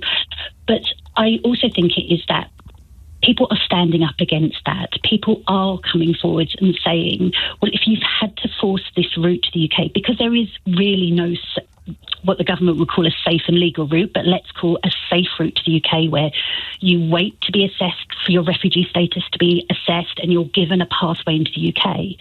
That doesn't exist so much anymore. Yes, the government are talking about this named sponsorship route where you'll be able to sponsor refugees similar to Homes for Ukraine, but it's not there yet. They're saying that's not going to be ready till 2027, yet the population of refugees worldwide is so huge, whether that's from escaping war and violence, whether that's escaping environmental damage. People want a better life, and we have no route to get here. And Barry's been in touch to say Britain is a small island, it's totally full, we have no vacancies. So, I mean, it's so hard to know, isn't it, whether or not it's worth having conversations like this one when public discourse is largely defined by people pandering to or sounding like Barry. But I don't think we have these conversations enough, actually, Carly. I don't think that the other side of the... And the problem is, as I mentioned to the last chap, the problem is that here is evidence of an asylum seeker committing a terrible crime. I imagine that some of the people that your charity has helped have abused the hospitality that they have received, and somehow that is used as a hammer with which to hit every single person in this category of humanity. And that's, I think, the hardest thing to... It's not your job to tackle this, it might be mine, but that's the hardest thing to overcome. Here is genuine proof of wrongdoing by an asylum seeker or by some asylum seekers. 1 in 1,000, 1 in 10,000. Therefore, we must attack all 10,000 of them. That's where we are now as a country, I think. I think it's all of our responsibility, not just yours, to have these brave conversations. I think we should be saying, why are you worried? What is this about? If you're, did you say it was Barry who had texted in, yes. Is saying this country is full. Well, what does he mean by that? Is it because I'll tell you, he says 70 million and counting, he said. I mean, look, his fourth text was, 3 texts ago, was send the asylum seekers back to France. It's a safe country. So we've explained why that's an unfeasible point. I mean, to be fair to Barry, you've got politicians making similar claims with more knowledge than he's got about how impossible it is, but he moves from no vacancies to 70 million and counting. So there's just no room, Carly. Oh, I mean, I respectfully disagree. I would want to explore with Barry why does he feel like that? Is that because maybe a service that he needs, if he cannot get a GP's appointment? That's an argument you hear quite a lot, isn't it? Too many refugees, so we can't get GP appointments. Or is it because GPs are so woefully underfunded, health conditions are increasing, and the government are not placing money into health services? That's not the fault of Mohammed, who has arrived in this country desperately seeking asylum, having, risked his life to get here. That's simply not the case. And I think when everybody is doing without, and we are all doing without at the moment, right? Life is incredibly expensive. It's very easy to other and to blame people. I'm not sure refugees are the people who need to be blamed for this. No, and yet, of course, I suppose historically the worse things are for people, then the more susceptible they are to the invitation to blame him over there. Thank you, Carly. It's amazing work that you do. The organisation, Carly, is currently running is known as Refugees at Home, if you want to find out more about it. I'll leave you with a sort of upbeat thoughts. It's certainly news to me. I don't know where... Yes, he did. He was in Thetford. So Thetford is the scene of pogroms this week, last week, 3 nights running. Actual pogroms, dictionary definition. I wish it wasn't true, but it just is. The first ever black mayor in this country was the mayor of Thetford. He was elected to the Town Council of Thetford in 1903, and the next year he was elected mayor, serving 2 one-year terms. The first known black mayor in England, Alan Glazier Minns, who came here from Inagua in the Bahamas. And there you go. There's nothing new under the sun, is there? It's just, I suppose, slightly different ways of serving the same stuff up. James O'Brien on LBC. It is 8 minutes after 12. You are listening to James O'Brien on LBC. A double murderer and rapist currently being sentenced after some quite extraordinary police failures that have already been admitted by justice agencies. I may catch up on that story with Fraser Knight a little later this hour, as and when the judge's summing up is complete. Hideous story, hideous human. It is 8 minutes after 12, but I think we'll end today on a slightly lighter note, or at least spend the final hour. I love stuff like this. I love stuff that I come at genuinely baffled. And baffled isn't even the right word. This eclipse, this solar eclipse that is happening today, do we know roughly what time it's happening? It hasn't happened already, has it? I say it's happening at about 7 o'clock this evening. And understandably, you can hear Dominic talking about it in the news bulletin. I came in today and the team on Capital Extra had made their own eclipse glasses out of a cardboard box. Honestly, I thought I'd stumbled upon an audition for Blue Peter, and they were all outside, like, checking out their boxes. Apparently they worked. They'd followed proper instructions. They were delighted with the results. I said, how do you know it works if the eclipse hasn't happened yet? And then I came into the production office, just waiting to come on air as Nick finished, and Jones, the engineer, was talking about colanders, saying, you don't just look at it, you don't look at the sun through a colander. And I said, why are you talking about colanders? I don't even know why you're talking about colanders. Anyway, if you do look at the sun through a colander, you're probably going to strain your eyes. No? Strain? No? All right. And children, and the spectacles have all sold out. I heard some other colleagues on the news desk talking about how someone said, I think they've got some in Robert Dias, and then someone else immediately Googled it, and then they said, no, they've sold out as well. Everyone's sold out of Eclipse spectacles that allow you to look at the solar eclipse. And this is not an experiment in, what's the word that I want? In misery guts, okay? You know, if you Google solar eclipse, they actually do a kind of solar eclipse on the Google page. So there's like one of those little graphic, or am I just looking at a picture of something? Anyway, no matter. The key timings for the point at which the sun will block out the moon. Is that right? Or the moon will block out the sun. The key timings are easily secured. 3 ways to watch the solar eclipse safely without glasses. One of them, I think, includes a colander. It's the country's most significant eclipse since 1999. Do not look at the sun directly without specialist glasses. Sunglasses are not good enough, or dark goggles. They have to be specifically manufactured for staring at the sun or for looking directly at the sun. You will not get enough UV protection from even dark glasses. It will damage your eyesight, according to the Royal Astronomical Society. So you can make a little pinhole projector using card, paper and pen. You can use a colander, and you shine the sunlight through the colander. So each hole in the colander becomes a little projection of the eclipse, and therefore each hole will close up. Or, and this is what I think the team on Capital Extra were doing, you can make a pinhole viewer out of a cardboard box, foil and paper. So you can look all of this up, and you can find it online. Loads of people sent me that don't look at the sun through a colander, it'll strain your eyes joke. Too many for me to credit, which is why I attempted to pass it off as my own, but the guilt has overcome me. I'm not being that bloke, right? I am categorically not being that bloke. What's the opposite of a Pollyanna? Is a curmudgeon. That's a lovely word, isn't it? A curmudgeon. Who's remembered the word of the day so far? Or who's already forgotten it? A word of the day that we got? Synopoptic or something like that. It'll come to me. I'm not being a curmudgeon. I am just asking you to tell me what is so exciting about this. Do you see what I mean? I think I've got a view. I've got one idea. And you could say, what's the point of going to a concert? Here's the thing, right? When Edward VIII died, as he was briefly, the Duke of Windsor, better known as, subsequently, after his abdication. I'm pretty sure it was him. I can't see who else it would have been in about 1972. My mum, bless her, and she's doing great, thanks for all your kind inquiries. If I'm sounding a little... I don't think that I am, Keith, am I? But if I am sounding a little bit bruised at the moment, then it's because Mum's been in and out of hospital for a couple of weeks now, and it's never easy to deal with.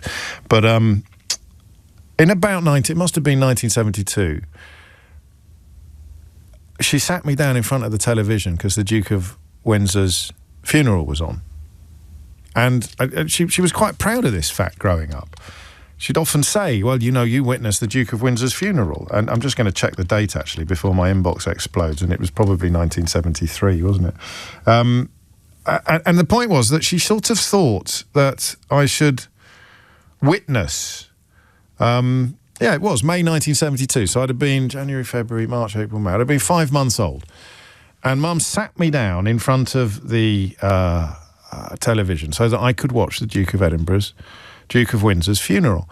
And I have never understood that at all. The simple act of witnessing something. I've never really got my head around that. And then we come to matters meteorological or to do with space, not the weather so much. I had Patrick Moore on the show years ago, and I was being a git, actually, then. I was being a sort of performative provocateur, and I said something to... Edward VIII, not Henry VIII. Thank you, Colin. I didn't attend Henry VIII's funeral, either via television or in person. I just want to get that out there, make that absolutely clear. Or indeed Henry VII, 6th, 5th, 4th, 3rd, 2nd or 1st. But I did watch Edward VIII's funeral on the telly, and then I had Patrick Moore on the show right at the beginning of this, and a long journey that we've been on together.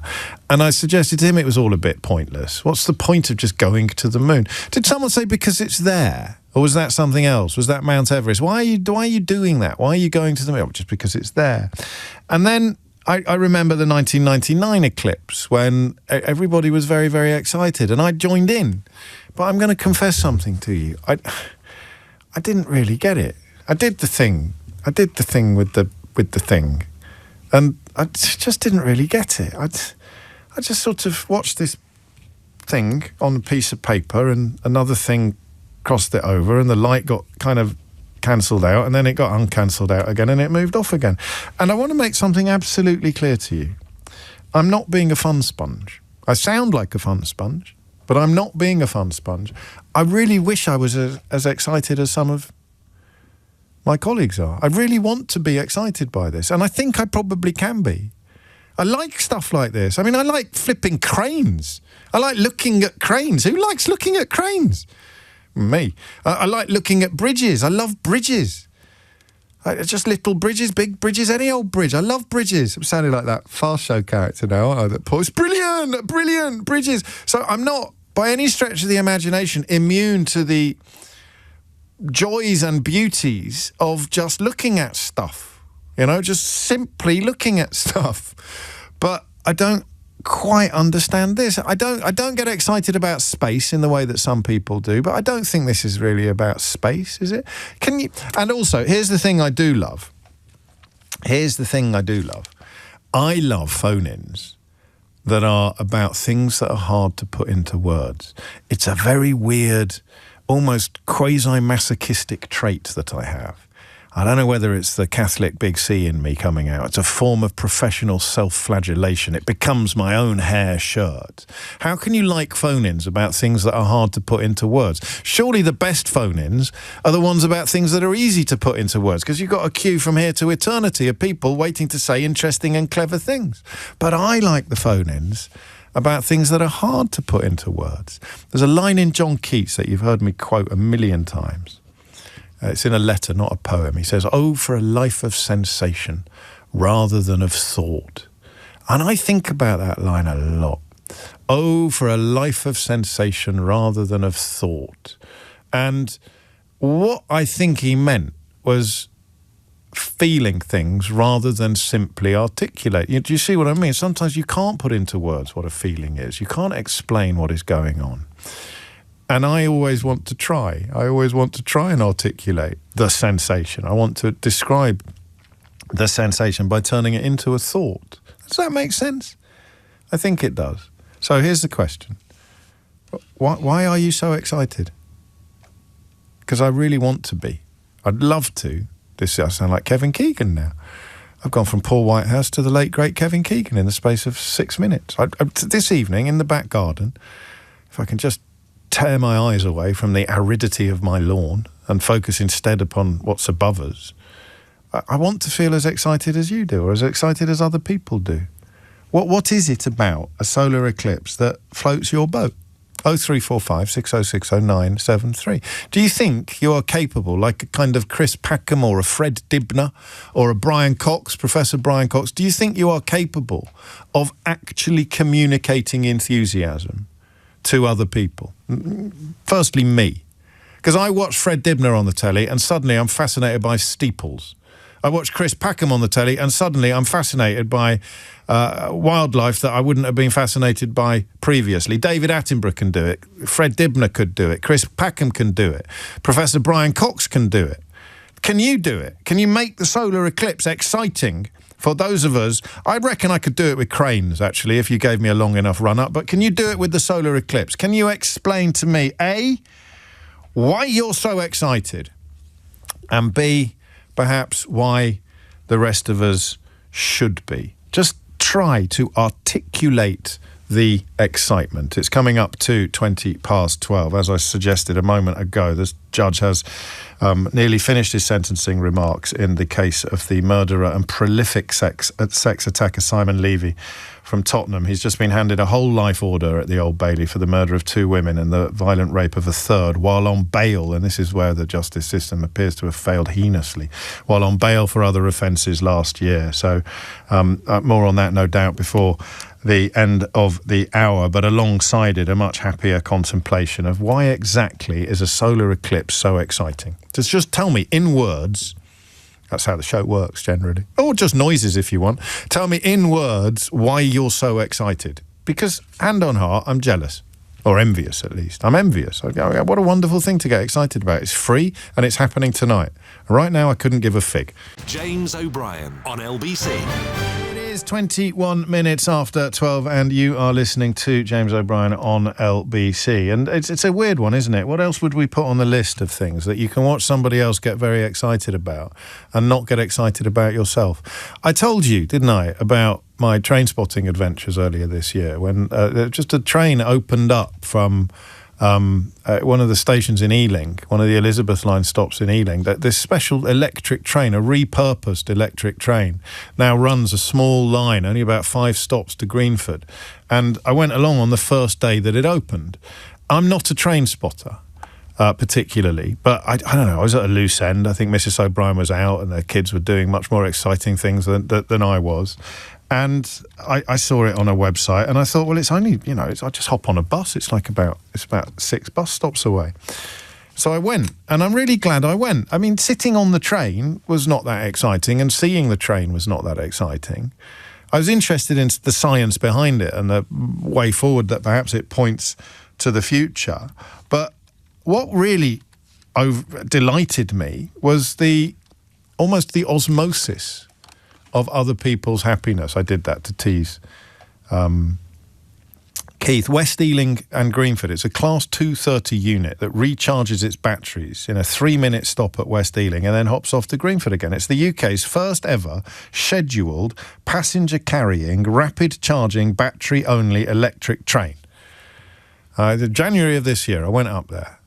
And I loved it. But what I loved about it was how excited the other people there were. And that's why I think I can probably get more excited about the solar eclipse. Sebastian is in Worthing. Sebastian, what have you got?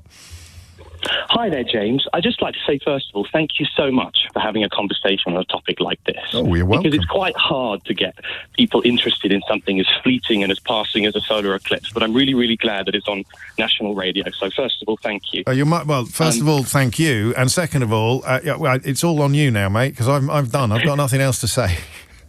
So, for reference, I'm the events officer of the UCL Space Society. I'm a student up in London. Oh, cool. And it's effectively my job to get people interested in stuff like this.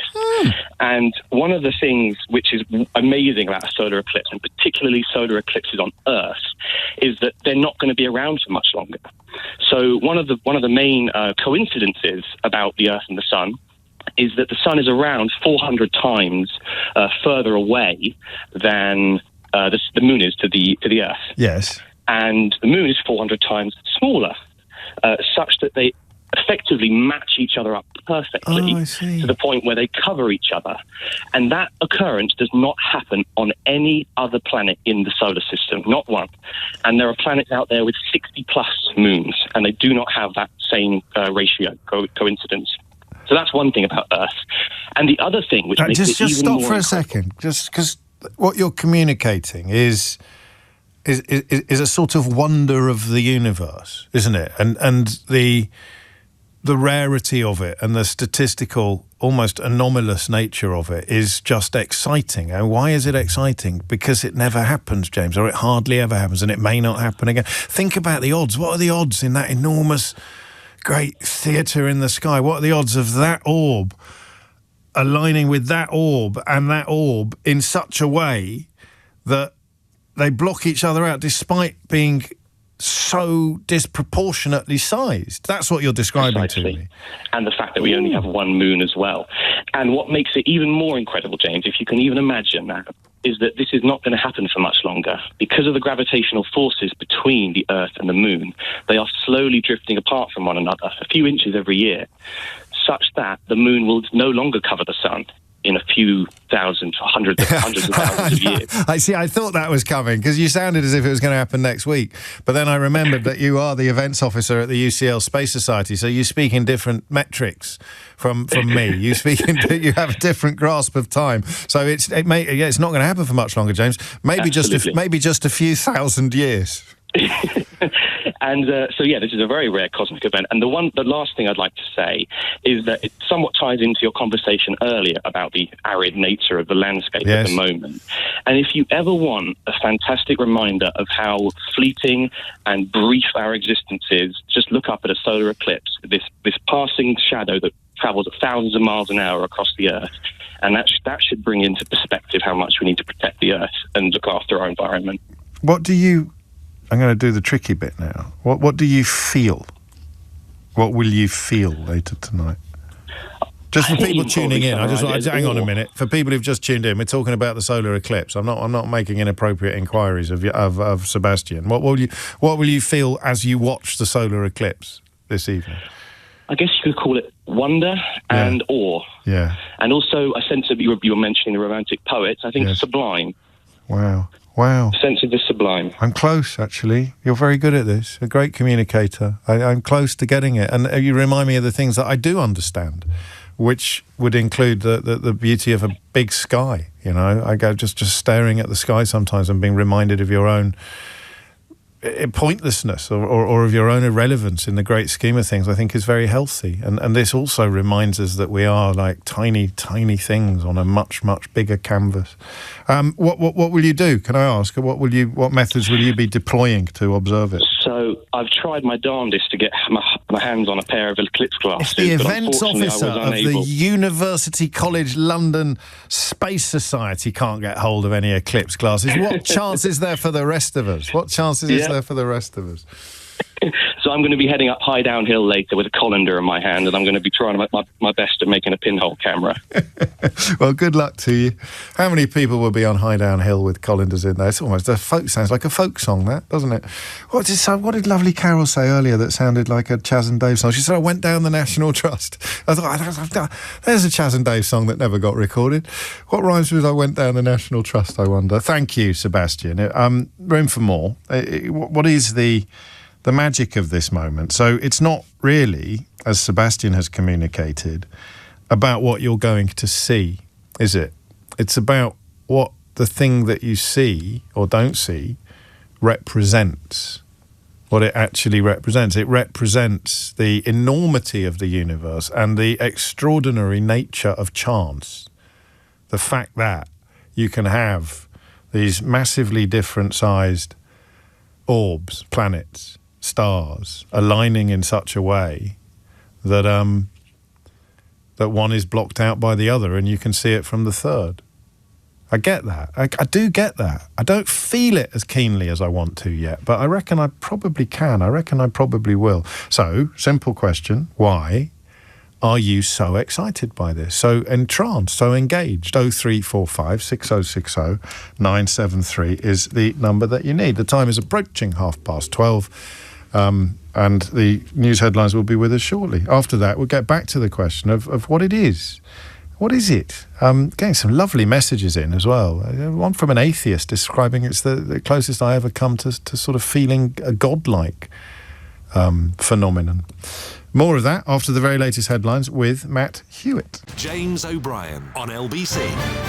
It's 12:32 and you are listening to James O'Brien on LBC. Let us cross live to the Old Bailey, where, as you just heard in Matt's news bulletin, the serial sex attacker and now double murderer, Simon Levy, has been jailed for a whole life term. And there are some details to this case, Fraser, that beg a belief, quite frankly.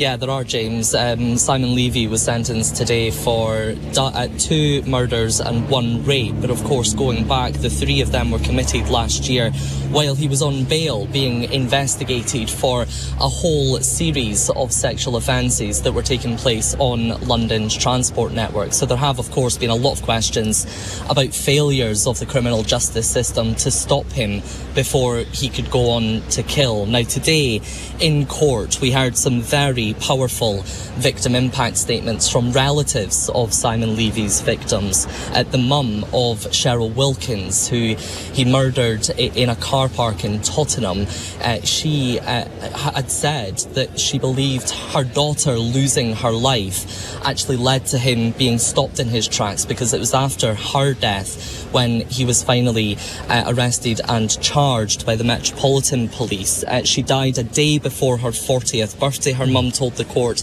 and she said that, "I hope you never walk the streets again because you are a threat to all women." Today, though, the judge handing him a whole life order, meaning that will become a reality. Simon Levy will never get out of prison. There was also a really powerful written statement from a woman who he raped in that same car park 7 months earlier. She had said to the court that she was trafficked to the UK in 2012, and she said that the day she was raped by Simon Levy, he took away my soul and my dignity. Any emotion you can imagine he took away from me to make him stronger and make me weak. She went on to say, what he created by raping me one night was worse than all my years of experience of being trafficked. Now, the judge in this case, Mark Lucraft KC, has said that Simon Levy ruthlessly exploited and took advantage of these women for your own sexual satisfaction, and that is why he has given him this whole life order after a change in the law, which means that anyone who kills with a sexual or a sadistic motivation behind it should automatically be given one of these whole life orders. And adding to that, the judge said he didn't see any mitigating factors here that would make him reduce that sentence in any way. So today, Simon Levy, 40 years old, a prolific sex attacker who went on to kill 2 women, rape a third, showed zero emotion in that courtroom as he was led back down into the docks and will be taken back to prison for the rest of his life. Any comment from the judge on authority failings? The Metropolitan Police, the British Transport Police, the Crown Prosecution Service, all facing criticism and indeed admitting failings in how they dealt with Levy. They have admitted failings, and we of course know that now 2 police officers are under investigation as well. In terms of the judge's sentencing remarks, he didn't go too much into any of those failings, but he did say that the fact that Simon Levy was on bail, was under investigation, repeated the exact same attack 3 times. It was, one of his victims survived it. 2 of them, though, were killed. He said that showed the premeditation behind it, the lack of remorse, the fact that he was on court bail when he killed his second victim, Cheryl Wilkins. That added to that premeditation, and that is why his sentence was so strong. And a lot of detail about his background as well, Fraser. The judge going into particular detail about Levy's obsession with sexual violence, evidence of which was found in his home. Yeah, on his computers, on his devices, he had a list of a lot of his sexual, gratifications of what he wanted to do, of the searches he had, and that, the judge said, added to the understanding of him as a person, and the fact that he was so obsessed with rape, with sexual assault. Of course, we know that over 7 years he was assaulting women at random on the underground, on the London transport network. Earlier this year he was actually jailed for 6 years, and we weren't able to report that until this trial had come to a conclusion. That's 6 years now, though, much bigger in terms of the fact that he will actually now serve the rest of his life in prison, having been given a whole life order. Fraser Knight live from the Old Bailey, where, as you heard, the murderer and sex attacker Simon Levy has been jailed for a whole life term, which given that there have been a lot of conversations lately about sentencing and about whether more people should be serving longer sentences and people being released early, that means that does exactly what it says on the tin. That is a whole life term, a rare decision for a judge to make, but one which, in this case, I can't imagine anybody, frankly, objecting to. Just apropos, nothing in particular, but given the conversation that we were having in the second hour of the programme today, I was just struck by the fact that the surviving rape victim, whose name we don't know, we know the name of the two women that he murdered, but the surviving rape victim told the court that she had become a drug addict and a sex worker after being trafficked into the United Kingdom. He took away my soul that night and he took away my dignity, she said, calling the attack worse than all the nights of being a victim of trafficking, adding, "This man is a parasite, not worthy of any more of my words or time." A horrible, horrible story about a horrible, horrible man. It is coming up to 12:40. You are listening to James O'Brien, where on I mean, obviously an entirely different note, we are anticipating tonight's celestial events. There's a phrase, that's correct. It's quite got a nice ring to it, hasn't it? Tonight's celestial events. I'm wondering what it is exactly that you are going to be or are already getting so excited about. Emma puts it well. I like this, actually, that we are, it's Neolithic, it's transcendent. For about 6 minutes or so, all of us are monkeys looking up carefully at something far bigger than us, something unknowable and unreachable. And to that end, two messages that arrived in quick succession, actually, both at 12:29. The first from Alison. As an atheist, a solar eclipse is the closest I get to believing in some great designer. The idea that the moon is exactly the right size and at exactly the right distance from the Earth to shade the sun exactly, rather than a small transit that never one without a telescope would even notice, it fascinates me. And Anthony, who I don't think is an atheist, quotes Psalm 8, "When I consider your heavens, the work of your fingers, the moon and the stars which you have set in place, what is mankind that you are mindful of them? Human beings that you care for them. You have made them a little lower than the angels and crowned them with glory and honour." What an amazing juxtaposition of messages from Anthony and Alison, one of whom takes their atheism as the starting point and one of whom takes a Christian text as a starting point, and yet somehow both arrive in a very similar place. Ooh. Chris is in Winnersh in Berkshire. Chris, what would you like to say?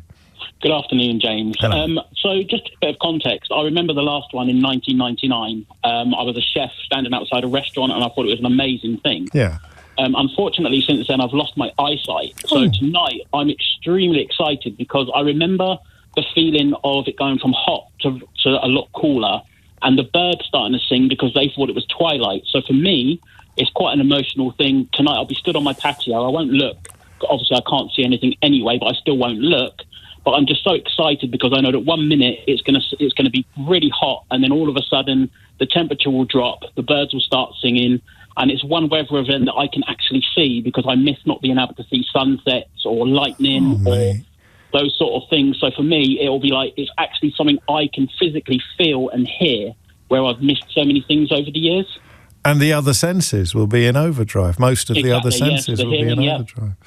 So I'm just very excited about it because it's very rare that I can be involved in something like that, and it's something I miss. So, yeah, I'm very excited. Thank you very much. Well, even I'm not going to argue with you, mate, am I? That's an absolutely beautiful and a testimony to the power of it. And that's what I think we're getting to now. I probably should have spotted this sooner, but it is about scale, isn't it? It's Emma describing it as Neolithic. It's transcendent. It's so much bigger than anything else that we ever think about or talk about or worry about.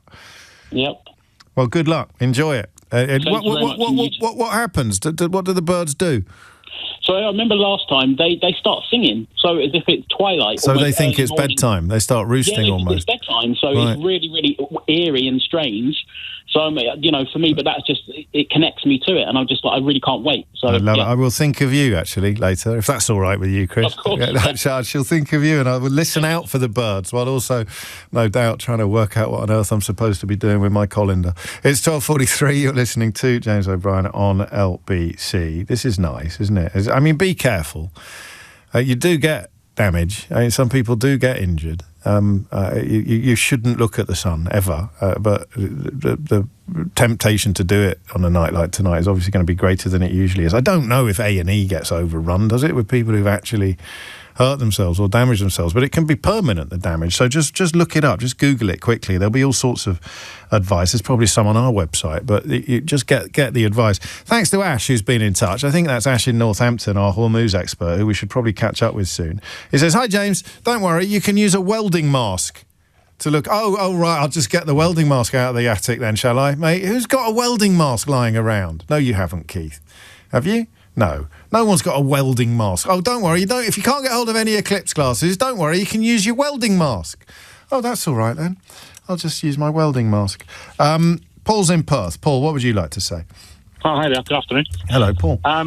It's got a real kind of ethereal feeling for me. Ever since I was a kid, watching the lunar eclipses as well with my dad. Yes. And then he passed away in '96, so the later ones I was all on my own, and I know he would have been there with me, if he was still around. Wow. But the one in 1999 was particularly special. It was 11th of August, if I remember right, and I was in Pitlochry, and I was sitting on top of a bin lorry with a welding mask on. You couldn't make it up, could you? Honestly, it was amazing. Somebody said I looked like I was waiting for the end of the world, Yeah, well, you've got to be careful what we say, but it sounds like you could almost be running for Parliament, to be honest, dressed like that. What? Where did the welding mask come? I mean, was it your bin lorry, or had you just clambered on top of a nearby one? No, I was working for the council. Oh, that's a relief. Yes. Yeah. And you happen to have a welding mask lying around. Well, there was one at the workshop at the council yard, so I went and grabbed it, and just jumped on top of the truck and watched it. And it was amazing. It was a perfect day, such a perfect day. It should be tonight as well, shouldn't it? It's kind of overcast here, I think, where I am in Perth just now. Right. So, but I think we'll still get quite a bit of it. But it's just the feeling of it, like your last caller said as well. It's the feeling of it. You can feel the temperature drop, and it's something you can see, obviously, but through the right devices, and also something you can feel as well. And that's what does it for me all the time. So I'm very excited about it tonight. Good. I think you need to have a 12 filter on your welding mask or something to be correct. So I probably shouldn't have said that. It wasn't Ash in Northampton, it was a different Ash in Liverpool. So just double check anything before you take my advice, just generally in life. But on the old welding mask thing, it may not be quite as simple as I suggested, although it worked for you, Paul, back in the day. It worked for you. It is, isn't it? Insignificant. Why is it good to feel insignificant, do you think? That's the question. Sorry, no, you can answer it if you want. Oh, sorry. Yeah, no, I think a lot more people, especially a lot more people in certain positions in the world, need to go outside and look at this kind of thing. Because there's so much negativity that going on in the world, and this is such a positive thing and such a physical thing that goes on as well. It doesn't happen often.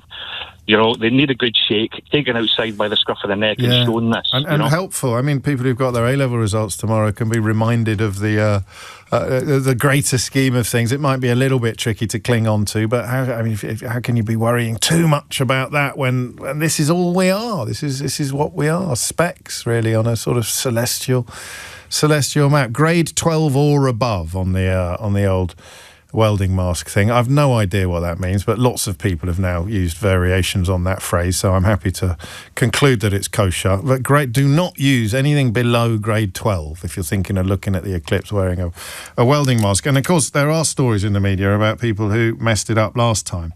And they are real stories. So people who have secured permanent eye damage by watching the 99 solar eclipse. There's one chap in Taunton who did it wearing a borrowed welder's mask, having thought it would provide protection from the sun. So, as I say, I would take that with several pinches of salt. Don't send me messages like that again, Ash. You'll get me into trouble. It's 12:47.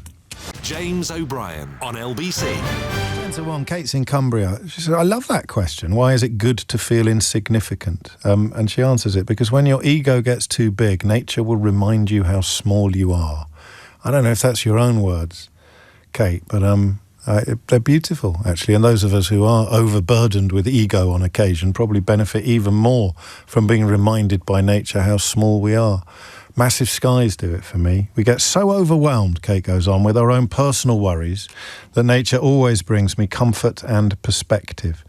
And there's got to be a reason, hasn't there, why, generally speaking, the mental health of people who have access to the great outdoors is better than those who don't, generally. And this is a sort of a kind of turbocharged exposure to the great outdoors, isn't it? This is like nature in your garden. And the colander thing is you let the sun go through the colander so that the dots of light appear on whatever you've got beneath the colander, ideally a piece of paper, I suppose. Black paper would be better, would it? Or would it make no difference at all? No.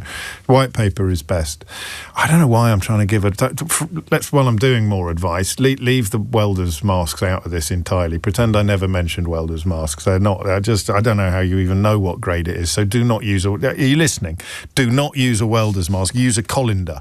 But you don't put the colander over your head and look like a sort of Count Binface and look at the sun. What you do is you hold the colander above some white paper and the sunlight passes through the holes in the colander so that each hole that is reflected, or projected actually, each hole that is projected, each dot of light that is projected onto the paper through the colander becomes a mini eclipse, and so you will watch it happen. The apertures will close, as it were, as the sun is covered. So the colander might be the best way to do it, although there are various other sort of DIY Blue Peter type things that you could deploy instead. Georgina is in Lymington in Hampshire. Georgina, are you near the fire there? Sorry, am I? Near the fires? Are you? Because you're in the New Forest, aren't you? Yes, yeah, not far. No, I'm actually more down towards the Solent. Okay. But James, I'm just so... I've just been diagnosed with AML in June, and I thought I was going to be banged up in hospital for the duration. I've got all my kit ready to see this, and then I'm pushed it, I had to go to hospital. I'm just over the moon that I've got this chance to see it, and I've got the right camera, I've got my glasses, and I can't wait for this evening. Gosh. What, and have you always felt this way? I mean, for people who don't know, you're describing I've always loved, natural things, the stars, the moon, the sky. I can sit and watch watch the waves, watch the sun.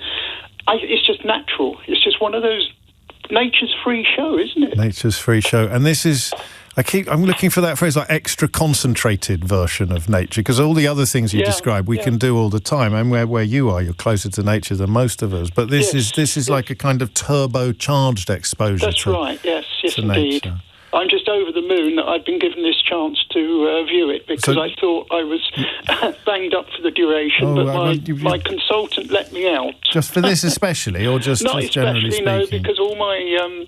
I've just done the first cycle of chemo. Is it chemo? So it's leukemia that you... Acute myeloid leukemia. Acute... So I know there's no cure, but that's...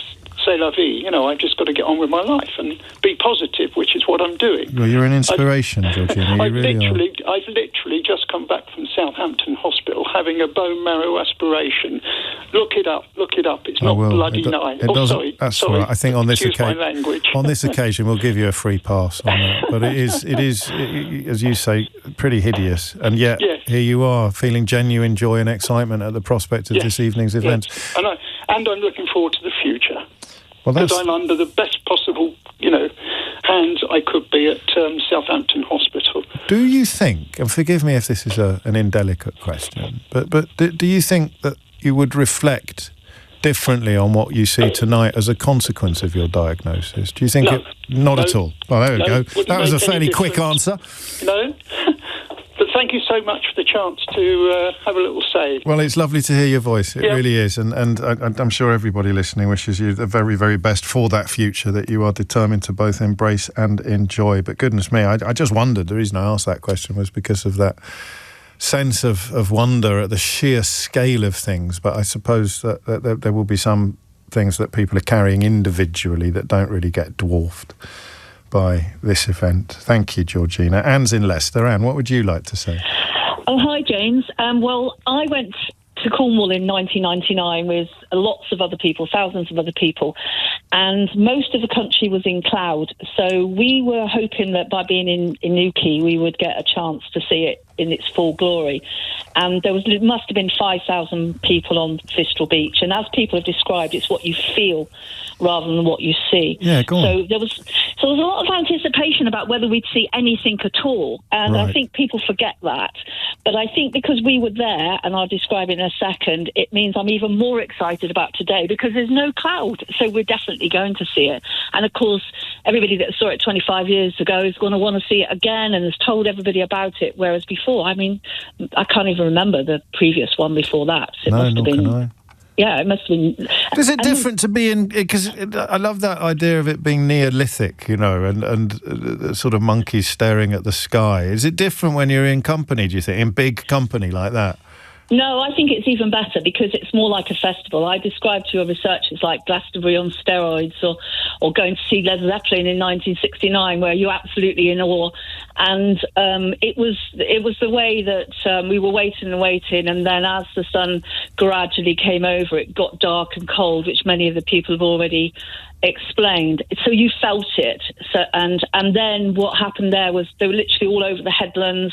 If you know Newquay, the beach was, you know, everybody was crammed on the beach like you've never seen before in your life. Yeah, that's magic, and then right? The cameras it's almost like I mean, you said a festival. It's got several meanings, hasn't it? It's almost got a sort of religious or a spiritual feel to it. Exactly. Well, they did worship the sun, didn't they? Yeah. In you know, because it wasn't. They didn't know to expect it, and suddenly something would happen.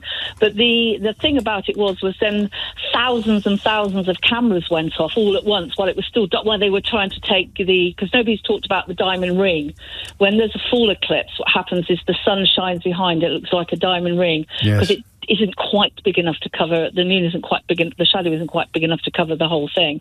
And so you get this amazing effect. And it was the comradeship of everybody. And then everybody bought the T-shirt. I've still got my T-shirt that I was there in 1999. And then I speak to other people that didn't make the journey, and of course they didn't have the same experience because the cloud was so horrible. No, and it should be much happier. I mean, I hesitate to use the word silver linings when we've been having such apocalyptic conversations about the climate lately, but it should be clear in most of the UK tonight in ways that it wasn't when Anne describes her time in Cornwall. And a quick word to old Ash in Northampton, who I unfairly suggested might have made suggestions about welding masks, which should be completely ignored. Ash, of course, is a celestial navigation teacher himself. It's part of his maritime qualifications, and he also owns a marine sextant, which is designed to look at the sun.